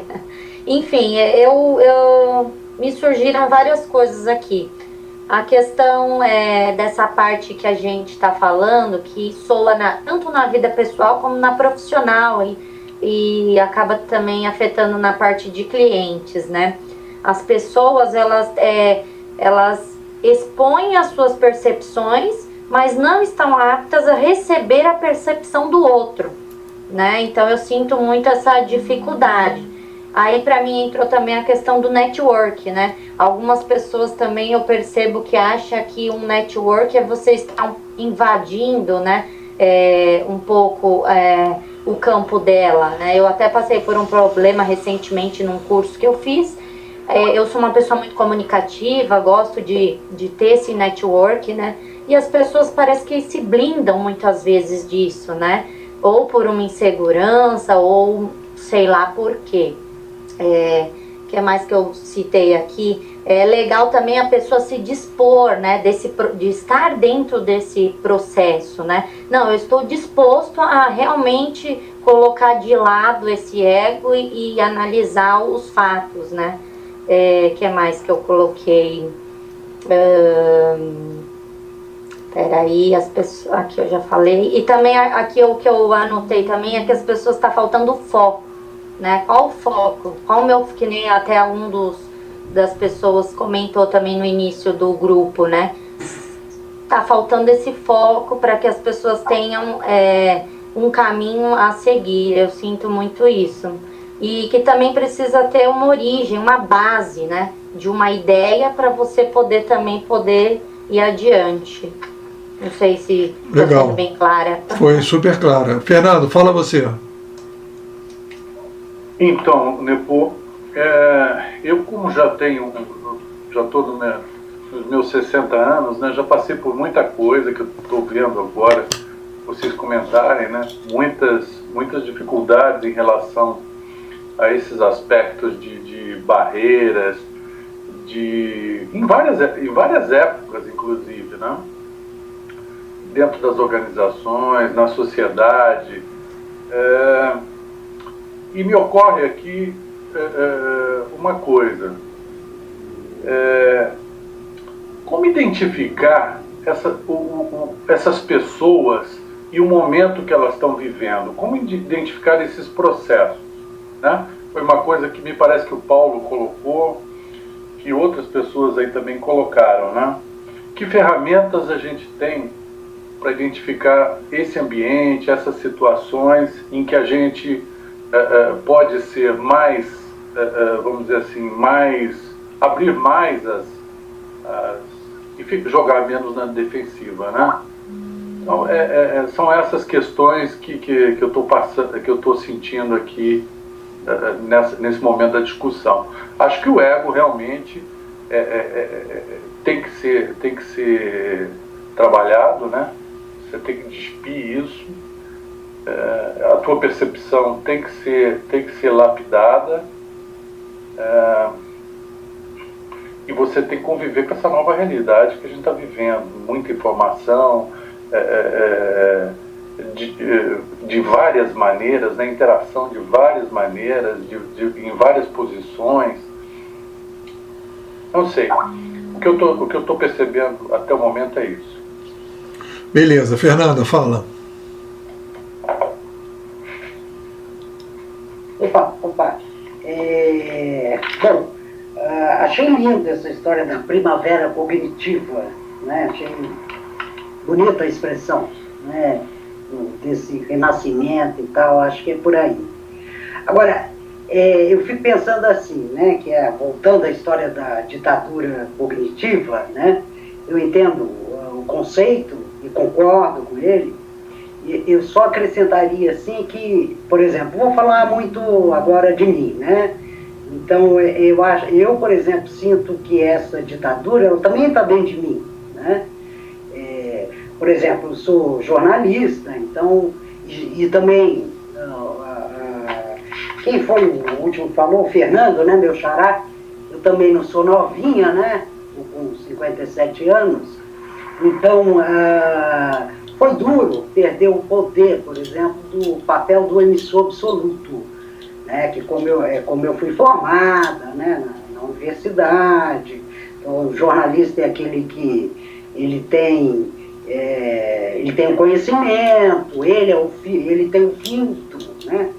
Seja o que for, então não é transformar numa emissora relativa, vamos dizer, foi e é ainda trabalhoso, apesar de eu achar que eu estou tendo boas vitórias, né? Por exemplo, eu tenho um blog, né, que eu escrevo no Yahoo, e eu levo muito a sério os comentários, né, da moçada, e acho muito interessante, porque eles, por exemplo, metem muito pau, às vezes eles falam interna, né, tem que internar essa pessoa e tal, mas eles às vezes falam, eles chamam as minhas crônicas, são crônicas, né, de comentários.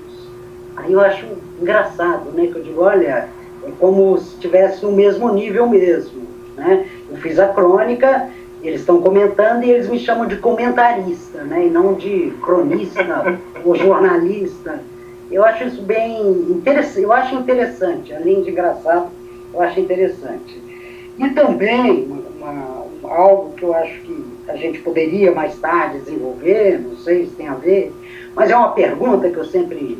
não é uma pergunta, mas uma reflexão, que às vezes eu acho que os comentários são muito iguais também, né? Quer dizer, quando a gente fala em ditadura cognitiva, eu entendo que nós estamos chamando de ditadura cognitiva, da onde nós estamos saindo e entrando nessa primavera, né? Mas eu sinto às vezes que é como se... que aconteceu também com a ditadura, vamos dizer, real, né? A ditadura militar. Quer dizer, a gente não sai tão rápido de uma ditadura, né? Então, quando eu acho que os comentários são muito parecidos entre eles, é que eu acho que também tem uma hegemonia do pensamento, quer dizer, uma ditadura do pensamento único, mesmo na internet, mesmo usando todos esses novos meios, essas novas possibilidades. Então, isso é algo que eu fico pensando e tal, né? Agora, e outra coisa, achei, né? A Joyce, acho que foi de uma felicidade, né? A história das pastas. E aí eu lembrei da história da laranja, né? Não sei se vocês conhecem. mas ela também é uma fábulazinha que diz mais ou menos assim, que se você tem uma laranja e eu tenho outra, e a gente trocar, cada um vai continuar com uma laranja só, certo? Trocamos as laranjas. Mas se eu tenho um conhecimento e você tem outro, se a gente trocar, cada um ficará com 2 conhecimentos, né? Eu acho que é bem próximo da ideia da troca das pastas, né? E também quando o Paulo, né, que na sequência o Paulo disse, mas essa é uma experiência de sala de aula, onde as pessoas, queiram ou não, elas estão abertas, elas estão ali para, de alguma maneira, elas estão ali para trocar alguma coisa, mesmo que seja difícil, né? E no mercado, né, que não sou essa palavra, mas eu acho que é bem adequada, né? As coisas são mais tensas, elas não se dão exatamente assim, né? Então acho que é verdade, mas acho que é essa batalha, né? É isso que a gente está atrás, né? Como é que a gente vai não convencer, né? Mas convencer, né? Os nossos pares, clientes, leitores, no meu caso, etc. É isso. Legal. Vanusa, fala você. Então, com relação, foi realmente uma felicidade que a Joyce colocou, a relação das pastas.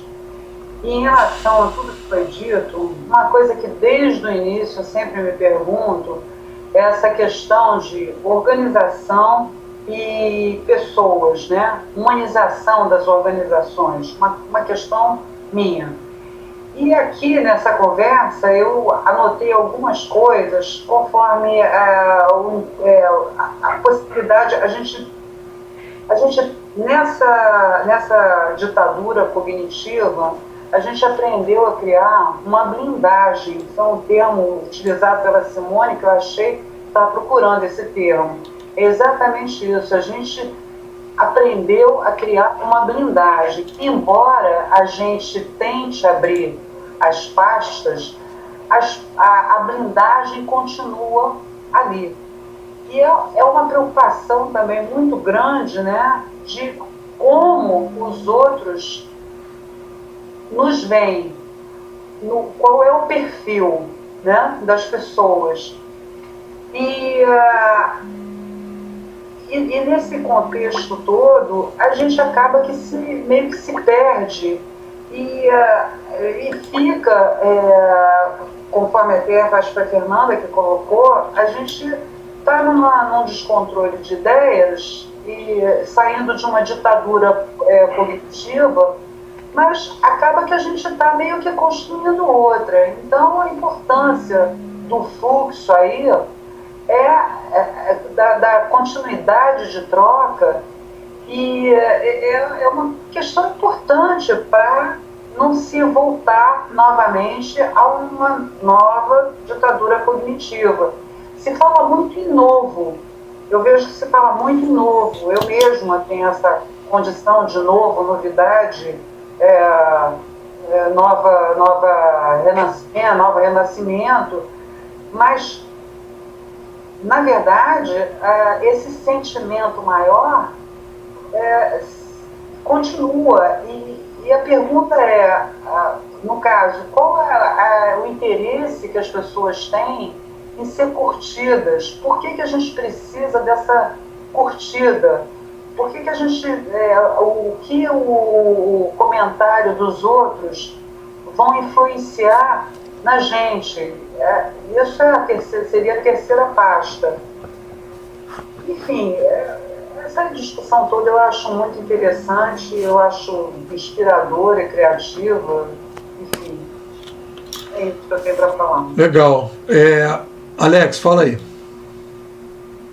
Tá, todo mundo me ouvindo aí? Tá. Tranquilo. Tá, Joé. Desculpa. Primeiro sobre o processo, né, da ditadura cognitiva, que eu acho que exatamente isso, ainda é um processo.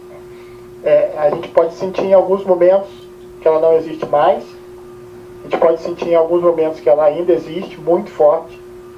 Se a gente for pensar, nós aqui somos uma minoria, uma elite, que tem acesso a informação, a acesso mesmo a tecnologia, a outras pessoas. Existem 7 bilhões de pessoas no mundo e a maioria não sabe nem o que é isso. Então, ainda vê os fatos colados naquele filtro lá que a ditadura cognitiva continua entregando para eles. Então, isso aí, para mim, a gente ainda está no meio desse caminho. Algumas vezes mais atrás, alguma coisa às vezes mais na frente. Mas eu ainda entendo isso como um processo. Isso está mudando e eu acho que vai mudar. Legal. E me veio à mente aqui sobre, a gente falando sobre ego e percepção, alguma coisa que eu comecei a relacionar entre ideologia e a filosofia, né? A ideologia do ponto daquilo que a gente carrega, o que a gente quer mostrar, o que a gente quer que as pessoas vejam, a camisa que a gente veste, a ideia que a gente tem, as coisas que a gente quer vender, a bandeira, o símbolo, e a filosofia, que é a coisa mais introspectiva, que, pensando aqui comigo rapidamente, assim, que a ideologia nossa, que é esse ego que trabalha no dia a dia ali, o tempo inteiro mostrando para o outro, querendo aquilo que o Nepô falou do projetor, e a gente não consegue fazer ainda a segunda parte, ou abandonar essa primeira parte e fazer só a segunda, que é a parte da filosofia, como se fosse aquela que a gente ficasse no dia observando, no final do dia, quando tudo acontecesse, a gente parasse, olhasse tudo bem calmo e praticasse a filosofia, amigos, hein? Analisar os fatos, ver o que aconteceu e do que veio daquilo, para no dia seguinte ver a ideologia acontecendo de novo e a gente olhar os dia de novo. Eu acho que na minha cabeça isso seria um caminho e mais para o filosófico, menos para o ideológico. Sair mais do ego e mais para a percepção. Não sei se essa analogia entre ideologia e filosofia está muito correta, mas me veio à cabeça. E aí, ouvindo todo mundo falando, eu percebi que a gente está sempre muito falando muito, né? As pessoas, eles. E será que realmente... É claro que tem o problema do outro, o outro tem que se abrir porque, como você não falou, de a gente dar uma consultoria, falar, mostrar o vídeo já para iniciar a conversa, para o start é importante. Mas eu fico me perguntando, será que o problema está sempre no outro? E a gente não está olhando o nosso tema na hora de ver o problema do outro? Isso é mais uma pergunta, uma ação, assim. Me veio a ideia do convencer, que eu achei ótima essa analogia do convencer, e relacionada sobre esse problema do outro. E é uma coisa que eu acredito pessoalmente, assim, que a gente, sem encantar a pessoa, sem ela ver na gente essa vontade de fazer o diferente, encantar ela não vai comprar a tua ideia. Mas o comprar não é no ato de vender, ela se encantar contigo e entrar no teu arco, assim, você conseguir já esse vírusinho, aquela pílula vermelha, para ela entrar no teu bar, sabe, a fazer coisas junto, trocar as partes de uma forma mais simples. Mais ou menos isso que eu vim adotando aqui, pensa. Beleza, tá picotando um pouco. Não sei se você voltou pro laptop ou continua no celular. Não. Deu umas picotadas. Bárbara, você, fala.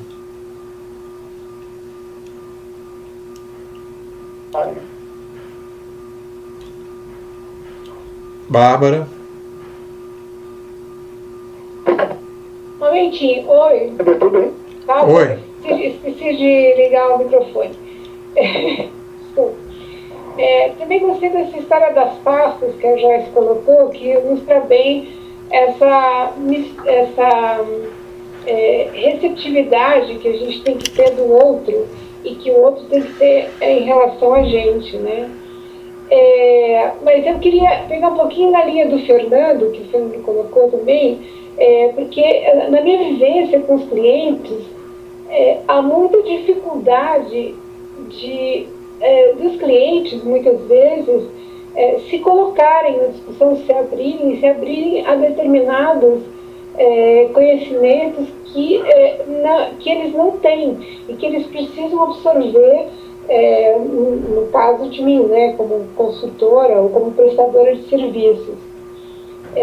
Há no mercado também uma questão hierárquica. Assim, o mercado está bastante estratificado ainda e as redes sociais, eu acho que são um grande fator para ajudar a romper isso, em que, por exemplo, quem contrata está numa hierarquia acima do contratado, do prestador de serviço, né? Aquela coisa da dona de casa que manda na empregada e grita com a empregada e faz e desfaz, desrespeita a empregada, etc. Isso também se aplica no mercado hoje em dia e cada vez menos, né? Enfim, eu acho que esse processo das redes sociais ele ajuda no sentido de que as pessoas se igualam. Numa rede social todo mundo é igual, não tem uma hierarquia, né? Então, praticar dentro das redes é uma forma de exercer essa troca de passos aí, né? Mas eu também fico sempre preocupada em arrumar ferramentas que possam facilitar esse contato, essa troca, essa forma de encantar, como diz o Alex, encantar o cliente, né? Encantar o outro para que ele te ouça, para que ele se abra para você. E eu acho que é uma tarefa difícil. Eu vejo que há determinados elementos assim, que eu observo nas redes, como o humor, que ajuda muito, né? Assim, basicamente é o humor que eu vejo, que é um elemento que faz com que as pessoas se abram bastante. Mas há outras questões de linguagem e também há uma singularidade. Cada pessoa tem uma capacidade de desenvolver essa forma de um jeito ou de outro, né? Em relação a todo esse processo, eu concordo plenamente com o Lepô, com toda a definição que ele faz e toda a caracterização que ele faz. Eu acho que só tem uma discordânciazinha de termo, que é essa questão da ditadura, que eu ainda acho que é uma democracia que a gente vive e que a gente tem que fazer uma revolução a gente está fazendo uma revolução dentro de uma democracia, uma democracia 2.0, ou uma nova democracia, ou uma democracia radical, sei lá o nome que tiver. Eu acho que o termo é impreciso, assim, ele é marketeado para as pessoas tentarem entender, mas ele é impreciso. Mas eu acho que não é uma discussão fundamental nesse momento, acho que ela pode voltar em outros momentos, e eu não tenho nenhuma discordância quanto ao conceito. Para mim, o conceito é super claro, e a gente está saindo dessa fase para uma fase muito mais aberta, mas que ainda tem, como todo mundo falou, muito a ser praticado, muito a ser desenvolvido para a gente chegar num estágio de poder aproveitar bem esses recursos que a gente tem no momento. Legal. Bom, eu gostei muito dessa... A Fernanda colocou essa coisa da emissora relativa, né? Eu achei legal essa expressão também, emissora relativa, que eu acho que é essa expressão, essa dificuldade de lidar, né? Então, uma coisa que a gente está discutindo, né? O que eu queria passar para vocês como ideia, assim, das coisas que eu percebo, né? Em termos, assim, dessa dificuldade, né? Dessa casca grossa, digamos assim, né? Eu percebo o seguinte, eu percebo que desses anos todos, né? Então, porque o meu trabalho, né? Eu me propus a trabalhar com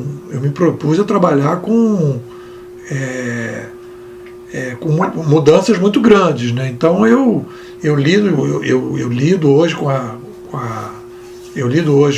realidade de uma forma com o mercado, né? Então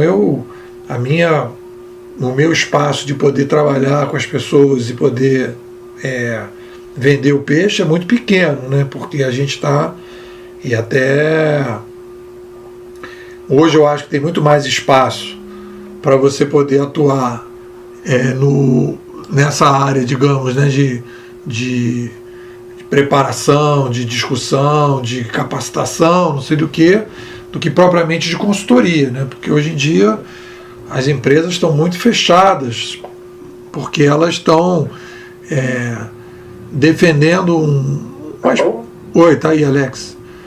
Elas estão defendendo uma... É engraçado, né, que eu acho que as empresas hoje... Olha que interessante. A minha percepção que eu tenho hoje...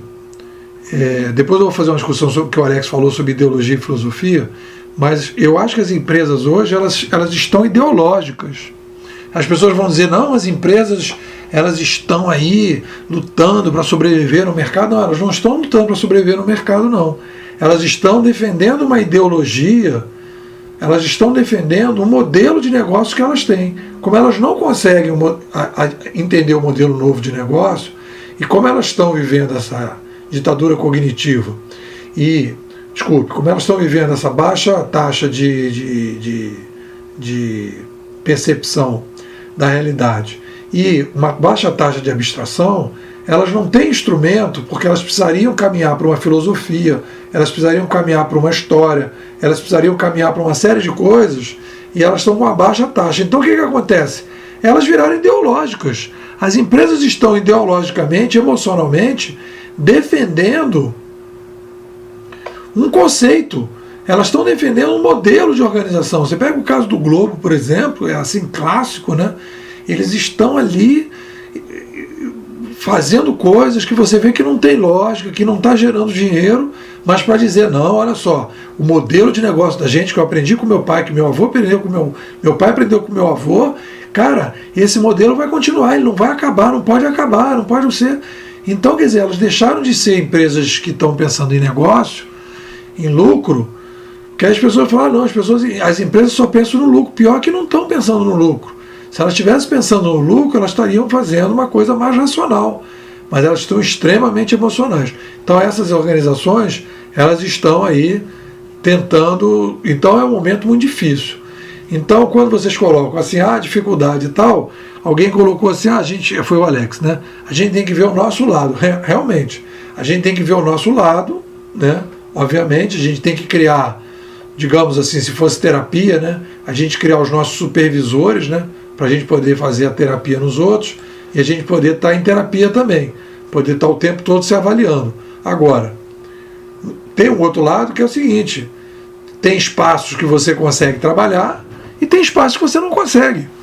Eu sempre brinco assim que eu faço consultoria orgânica, faço curso orgânico, consultoria orgânica, grupo de estudo orgânico, ou seja, eu vendo comida sem agrotóxico, eu vendo consultoria com energia solar, e eu sei que eu tenho um nicho, né? Eu tenho um nicho de mercado, que hoje é um nicho pequeno. São as pessoas que estão abertas, com disposição de ouvir coisas diferentes e tal. E aquele outro pessoal que não quer ouvir, não é meu nicho hoje. É a mesma coisa, o cara vende comida orgânica. Ele tem um nicho do pessoal que come orgânico. O cara vende energia solar. Ele tem um nicho do pessoal. Quando o cara vai oferecer orgânico, vai oferecer solar, né? Ele sabe que não é todo mercado que vai comprar. Mas ele sabe que daqui a um tempo vai estar muito mais, o mercado de orgânico vai ser talvez maior do que os outros, e que o mercado de solar, não sei se maior, mas vai ser bem mais expressivo do que é hoje. Então ele aposta, né, num trabalho que junta princípio com tentativa de sobrevivência. Então a gente tem que entrar nessa beirada do mercado em que está uma galera ali interessada em orgânico e energia solar, e consultoria orgânica, e curso orgânico, e capacitação orgânica, e conversa orgânica, né? E conversa e consultoria solar. A gente está fazendo isso. E tem uma galera. Eu tive gente, né, na prefeitura, tem gente que abriu espaço, teve gente no BNDES que abriu espaço, teve gente na Petrobras que abriu espaço, e teve gente que não abriu, que falou para mim, não, cara, isso aí não é momento, não é cultura e tal. Tudo bem, então vamos para onde tem cultura, onde não tem. Então eu jogo sempre assim, eu jogo a gasolina depois eu jogo fósforo. Não acendeu, eu saio fora, vou para outro canto. Então isso é uma característica de quem vai trabalhar, né? Quem vai trabalhar com esse modelo que a gente está querendo, é o tempo todo isso. Minha sugestão é, joga fósforo, joga gasolina, jogou fósforo, pô, acendeu, o cara jogou fósforo também, pô, beleza, vamos embora. Agora jogou gasolina e não perde tempo, cara, parte para outra, porque aquele cara vai demorar um tempo, né? Ele vai precisar entrar numa série de crises aí para ele poder ouvir coisas novas, né? Ele não vai abandonar porque aí depois tem toda uma discussão sobre ego, interesse, né? Dificuldade mesmo de compromisso, né, com a estrutura que ele tem, que ele não pode abrir mão, e depois tem toda uma trajetória, como é que o cara sai disso, que a gente vai ver já mais lá na frente, né, que é a metodologia de migração, como é que faz, etc. Bom, mais ou menos isso. Uma pena que o Alex caiu, que eu ia falar sobre essa questão aqui da ideologia, eu vou gravar para ele, né, se ele depois quiser ouvir. Ele fala sobre filosofia e ideologia, quando ele fala no final do dia escrever, eu acho que assim, a ideia do diário de bordo, né, quer dizer, quando você tem, e aí tem a Fernanda com o blog dela, ou pode ser qualquer coisa, pode ser um blog, pode ser um canal no YouTube, pode ser um diário realmente individual, eu acho sempre bom ser uma coisa mais coletiva, para receber crítica, comentário, para ouvir as pessoas, mas quando às vezes não é, ou próprio Facebook, colocar as ideias, mas quando não é, ter algum lugar e dizer assim, peraí, essa crise aqui está acontecendo, peraí, por que está acontecendo essa crise? E aí eu sempre faço a pergunta que eu coloco, é sempre o seguinte, o que eu poderia ter feito diferente? A primeira questão, o que eu poderia ter feito diferente? Ah, isso eu podia ter feito diferente. Pô, legal, realmente eu podia ter feito diferente tudo isso, tudo bem. E o que o outro podia fazer diferente? Ah, beleza, papapá. Aí chegar pro cara e falar, o que você acha? Eu acho isso. Aí o cara, não acho nada disso, que já me aconteceu várias vezes. Você lá abrir o coração e falar, pô, o que você achou disso, não sei do que, papapá, né? Aí a pessoa diz assim, eu não achei nada, eu achei que você realmente vacilou e eu não vacilei nada. Ah, beleza. Aquele cara não é um cara para você convencer com ele, né? Ele quer te convencer, e quando o cara quer te convencer, ele quer te transformar num objeto, né? E aí fica difícil, né? Porque aí o cara quer transformar você num objeto, ou você aceita ser objeto, ou você vai romper a relação, porque não dá para você ser objeto. Ô, Nebo. Fala. Tem uma questão também relacionada a isso, né? Porque eu percebo assim, tem muito cliente que chega na empresa e quer fazer um projeto de apresentação, por exemplo, e aí, pô, a apresentação é uma coisa que você lida muito com ela, porque é a pessoa que vai apresentar. E aí você vai trabalhar com certas pessoas que ela vira para você e fala assim, não quero contratar uma parte do serviço, quero contratar só esse pedaço. Só que esse pedaço não é eficaz. Porque você conhece todo um processo para o negócio dar certo, né? Você tem que trabalhar a parte de conteúdo, você tem que trabalhar a parte visual, você tem que trabalhar a expressão do cara na hora de falar em frente à plateia, enfim, tem vários componentes quando você presta uma consultoria, seja em qualquer serviço que você vai prestar, e que fazem com que aquilo seja eficiente ou não. E aí a gente lida muito com essa coisa que você está falando no mercado, que é o fato de você olhar para o teu negócio e você saber o que é que vai fazer com que dê certo, porque você já está há anos fazendo aquilo, você sabe o que tem que ser feito, mas que aquela pessoa não está aberta a receber essa tua consultoria por inteiro. E aí, qual é o posicionamento da empresa, né? E aí você tem aquela empresa que tem uma visão, né? Ou aquela pessoa, enfim, que tem uma visão que é fechada dentro desse formato que essa pessoa criou e que ela sabe que funciona, e você tem uma visão que eu vou abrir mão, eu vou fazer só aquele pedaço que ele quer, mas aí acontece o quê? Lá na frente, o cliente bota a culpa em você pelo negócio não ter dado certo. E aí, até que ponto que a gente consegue bater o pé, né, fincar o pé e falar assim, não vou fazer mais desse jeito, mas isso faz com que você também perca muitos clientes, que você perca muitas pessoas que poderiam estar fazendo um trabalho com você, porque tem muita gente que está só ligada na grana, mas tem muita gente que está só ligada nisso que você acabou de falar, que é os princípios que você leva da empresa, né? Que é defender o modelo daquilo que você acha que é eficaz para aquilo que você está fazendo. E até que ponto que a gente consegue adotar esse limiar ou não, entendeu? É muito duro você sobreviver no mercado colocando uma coisa que você sabe que funciona e as pessoas não terem essa percepção. Eu vejo assim que o mercado de consultoria sofre muito com isso, sabe? E a maioria das empresas como um todo. O que você pensa sobre essa questão? Eu acho que aí são várias questões aí, né? A questão de você procurar um posicionamento é uma briga. Eu acho que assim, a ideia do trabalho significativo é uma luta política, entendeu? Trabalho significativo, eu falo isso para os meus alunos, falo isso para vocês, trabalho significativo é luta política. Quando você diz que você quer, quando você diz assim, eu quero fazer um trabalho significativo, a minha empresa tem princípio, eu quero trabalhar com princípio, isso é uma luta política. Porque você vai, quando você quer fazer um trabalho significativo, ou um trabalho que faça sentido, que tem princípio, você vai lutar contra uma sociedade, vai lutar contra um sistema que não tem princípio. O cara que não tem princípio. Então o que acontece? Você vai ter que lutar, é uma luta política. Então você vai fazer Aí na luta política você vai fazer os seus aliados, né? Você vai escolher um nicho, né, que tenha uma visão que você possa exercer aquele tipo de coisa, você vai apostar num determinado nicho, você vai apostar num determinado segmento, que tenha uma visão que seja mais coerente com o que você está falando, né? Quer dizer, é aquela coisa de mercado e coisa. Quer dizer, você não vai, por exemplo, trabalhar com princípio no mercado que é extremamente voltado para uma coisa de resultado rápido, não sei do que, papá. Que, né, por exemplo, empresa de celular, não sei do que, papá, que os caras não estão. O cara não tem tempo, o cara está ali com o chicote em cima dele. Tem que procurar um cara, entendeu? Que está mais também na tua linha, né? Então você tem que se aliar com essa galera, por exemplo, né?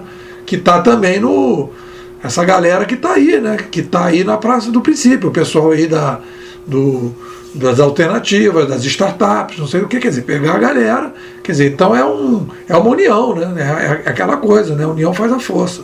Então se você não entender, eu falo isso, Joyce, se você não entender que trabalho significativo é luta política, por quê?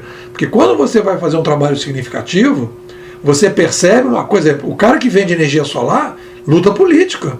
O cara está lutando contra as energias nucleares, está lutando contra uma série de energia e os caras estão contra ele, né? Os caras estão dizendo não. Tem um livro muito bom que eu vou recomendar a vocês, já o primeiro livro aí como sugestão, é do Rifkin, que chama Terceira Revolução Industrial.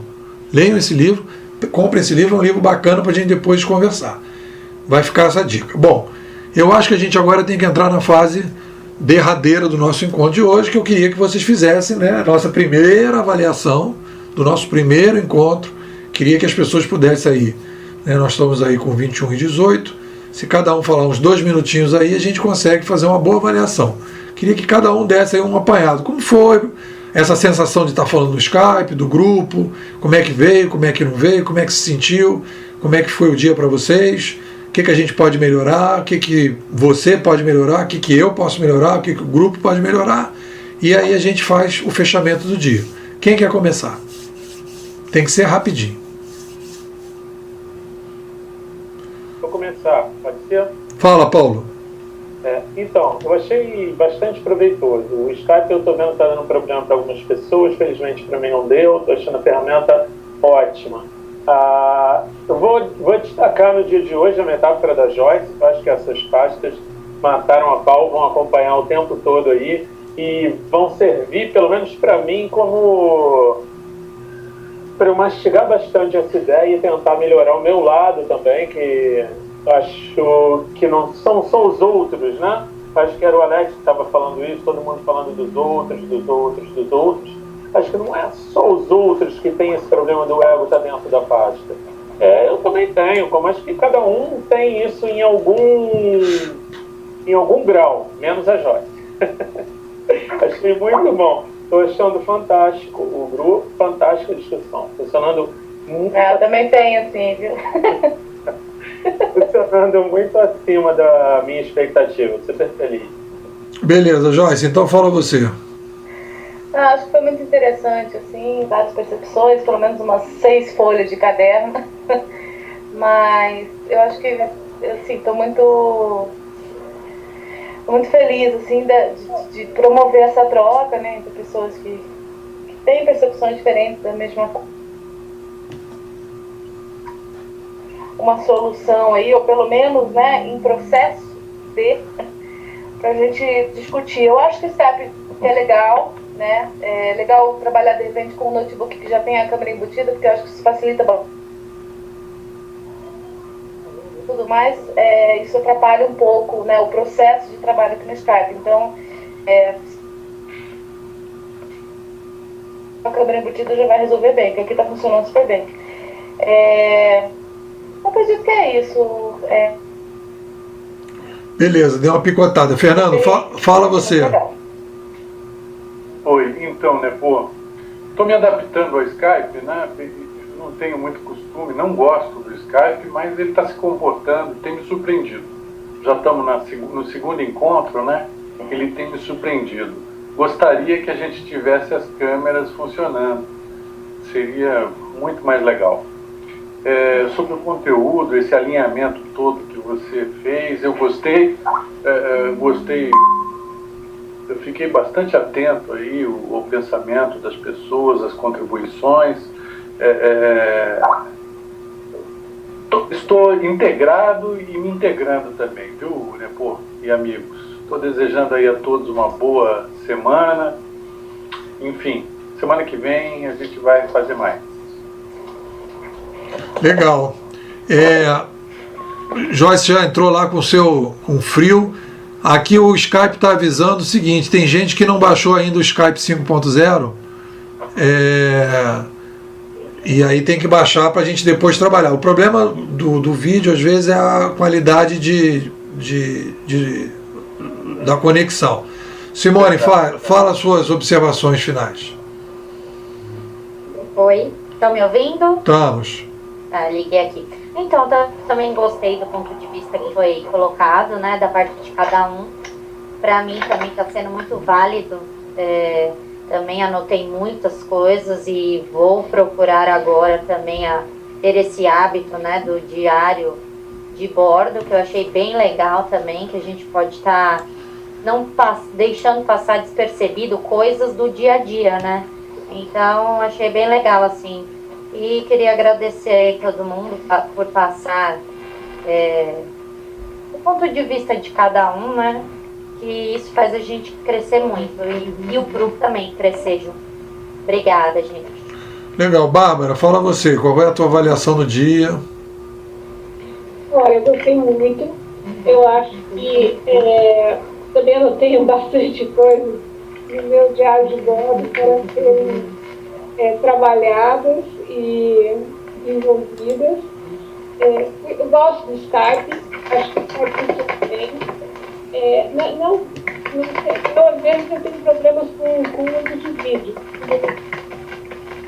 Ajuda muito a cair a ligação e eu tenho preferido usar só o áudio. Mas posso ficar, pelo menos, um pouquinho.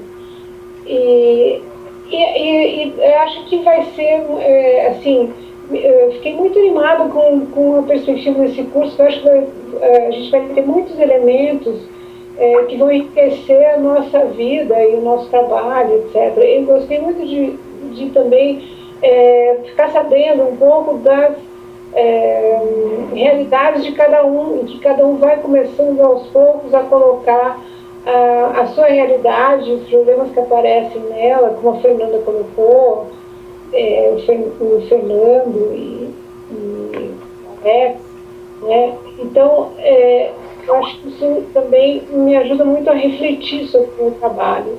E a disposição do Nepô, que é ótima, que é uma pessoa que se mostra muito aberta e muito coloca sua pasta no meio, né?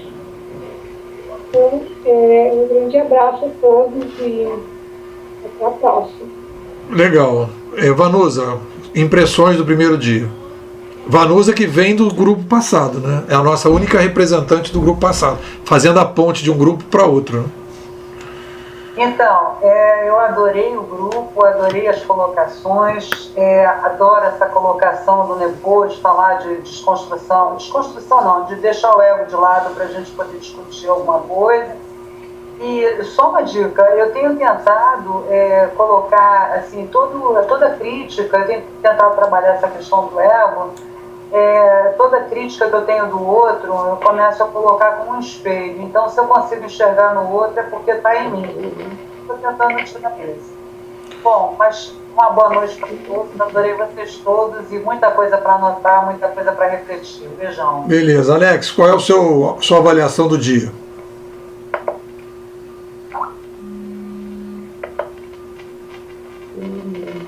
Alex? Marcelo, fala você então. Tá me ouvindo? Tô. Sumiu a conversa aqui, eu não estou sem acesso ao microfone, inclusive. Eu gostei também, apanhei muito do Skype hoje, então eu vim parar com o tablet aqui para ver se resolveu o meu problema e até agora está resolvendo. Eu acho que a questão do ego é a questão fundamental para esse início aí, para a gente conseguir melhorar o nível das percepções aí sobre a realidade. Acho que é isso.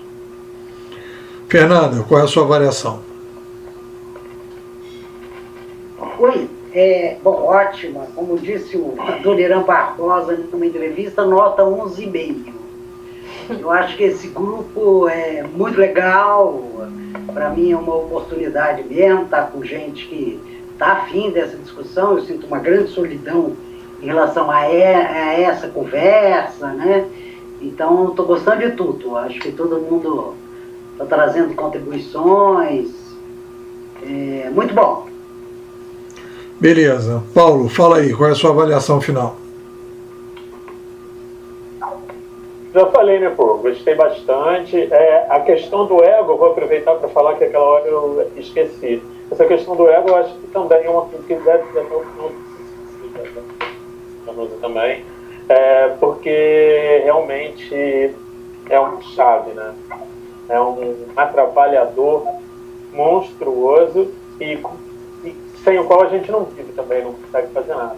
Então, vai acompanhar a gente nessa discussão até o fim. Já marquei grande aqui para tentar entender isso melhor. E essa questão do espelho, fantástica também. Você consegue ver no outro, é uma coisa que está na gente, algo para se pensar sempre quando a gente estiver reclamando. Nepô? Fala. Nepô? Oi.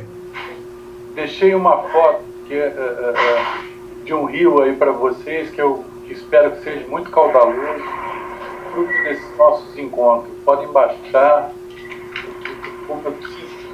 vão ser as próximas reuniões. Legal. Estou baixando aqui. Olha só, galera, então a minha avaliação foi muito legal, gostei muito do nosso papo. Foi muito, para mim também, foi muito enriquecedor, né? Tá aí com pessoas novas, começando de novo essa discussão. Estou recomeçando também de um outro ponto, né? Já introduzindo essa. Marcelo, acho que o microfone está aberto. Introduzindo essa discussão da filosofia, já pegando. Qual é a dinâmica agora? Amanhã eu vou colocar eu vou pensar como é que vai ser o dever para a semana que vem, qual é a tarefa de casa de vocês, e já coloco o vídeo de hoje, o som, o áudio de hoje, para poder trabalhar com isso. E a gente então vamos dar continuidade. Semana que vem a gente retoma aí, terça-feira. E é isso. Queria agradecer a todo mundo a presença, aí o bate-papo, e na semana que vem a gente retoma. Um beijo para todo mundo e até semana que vem.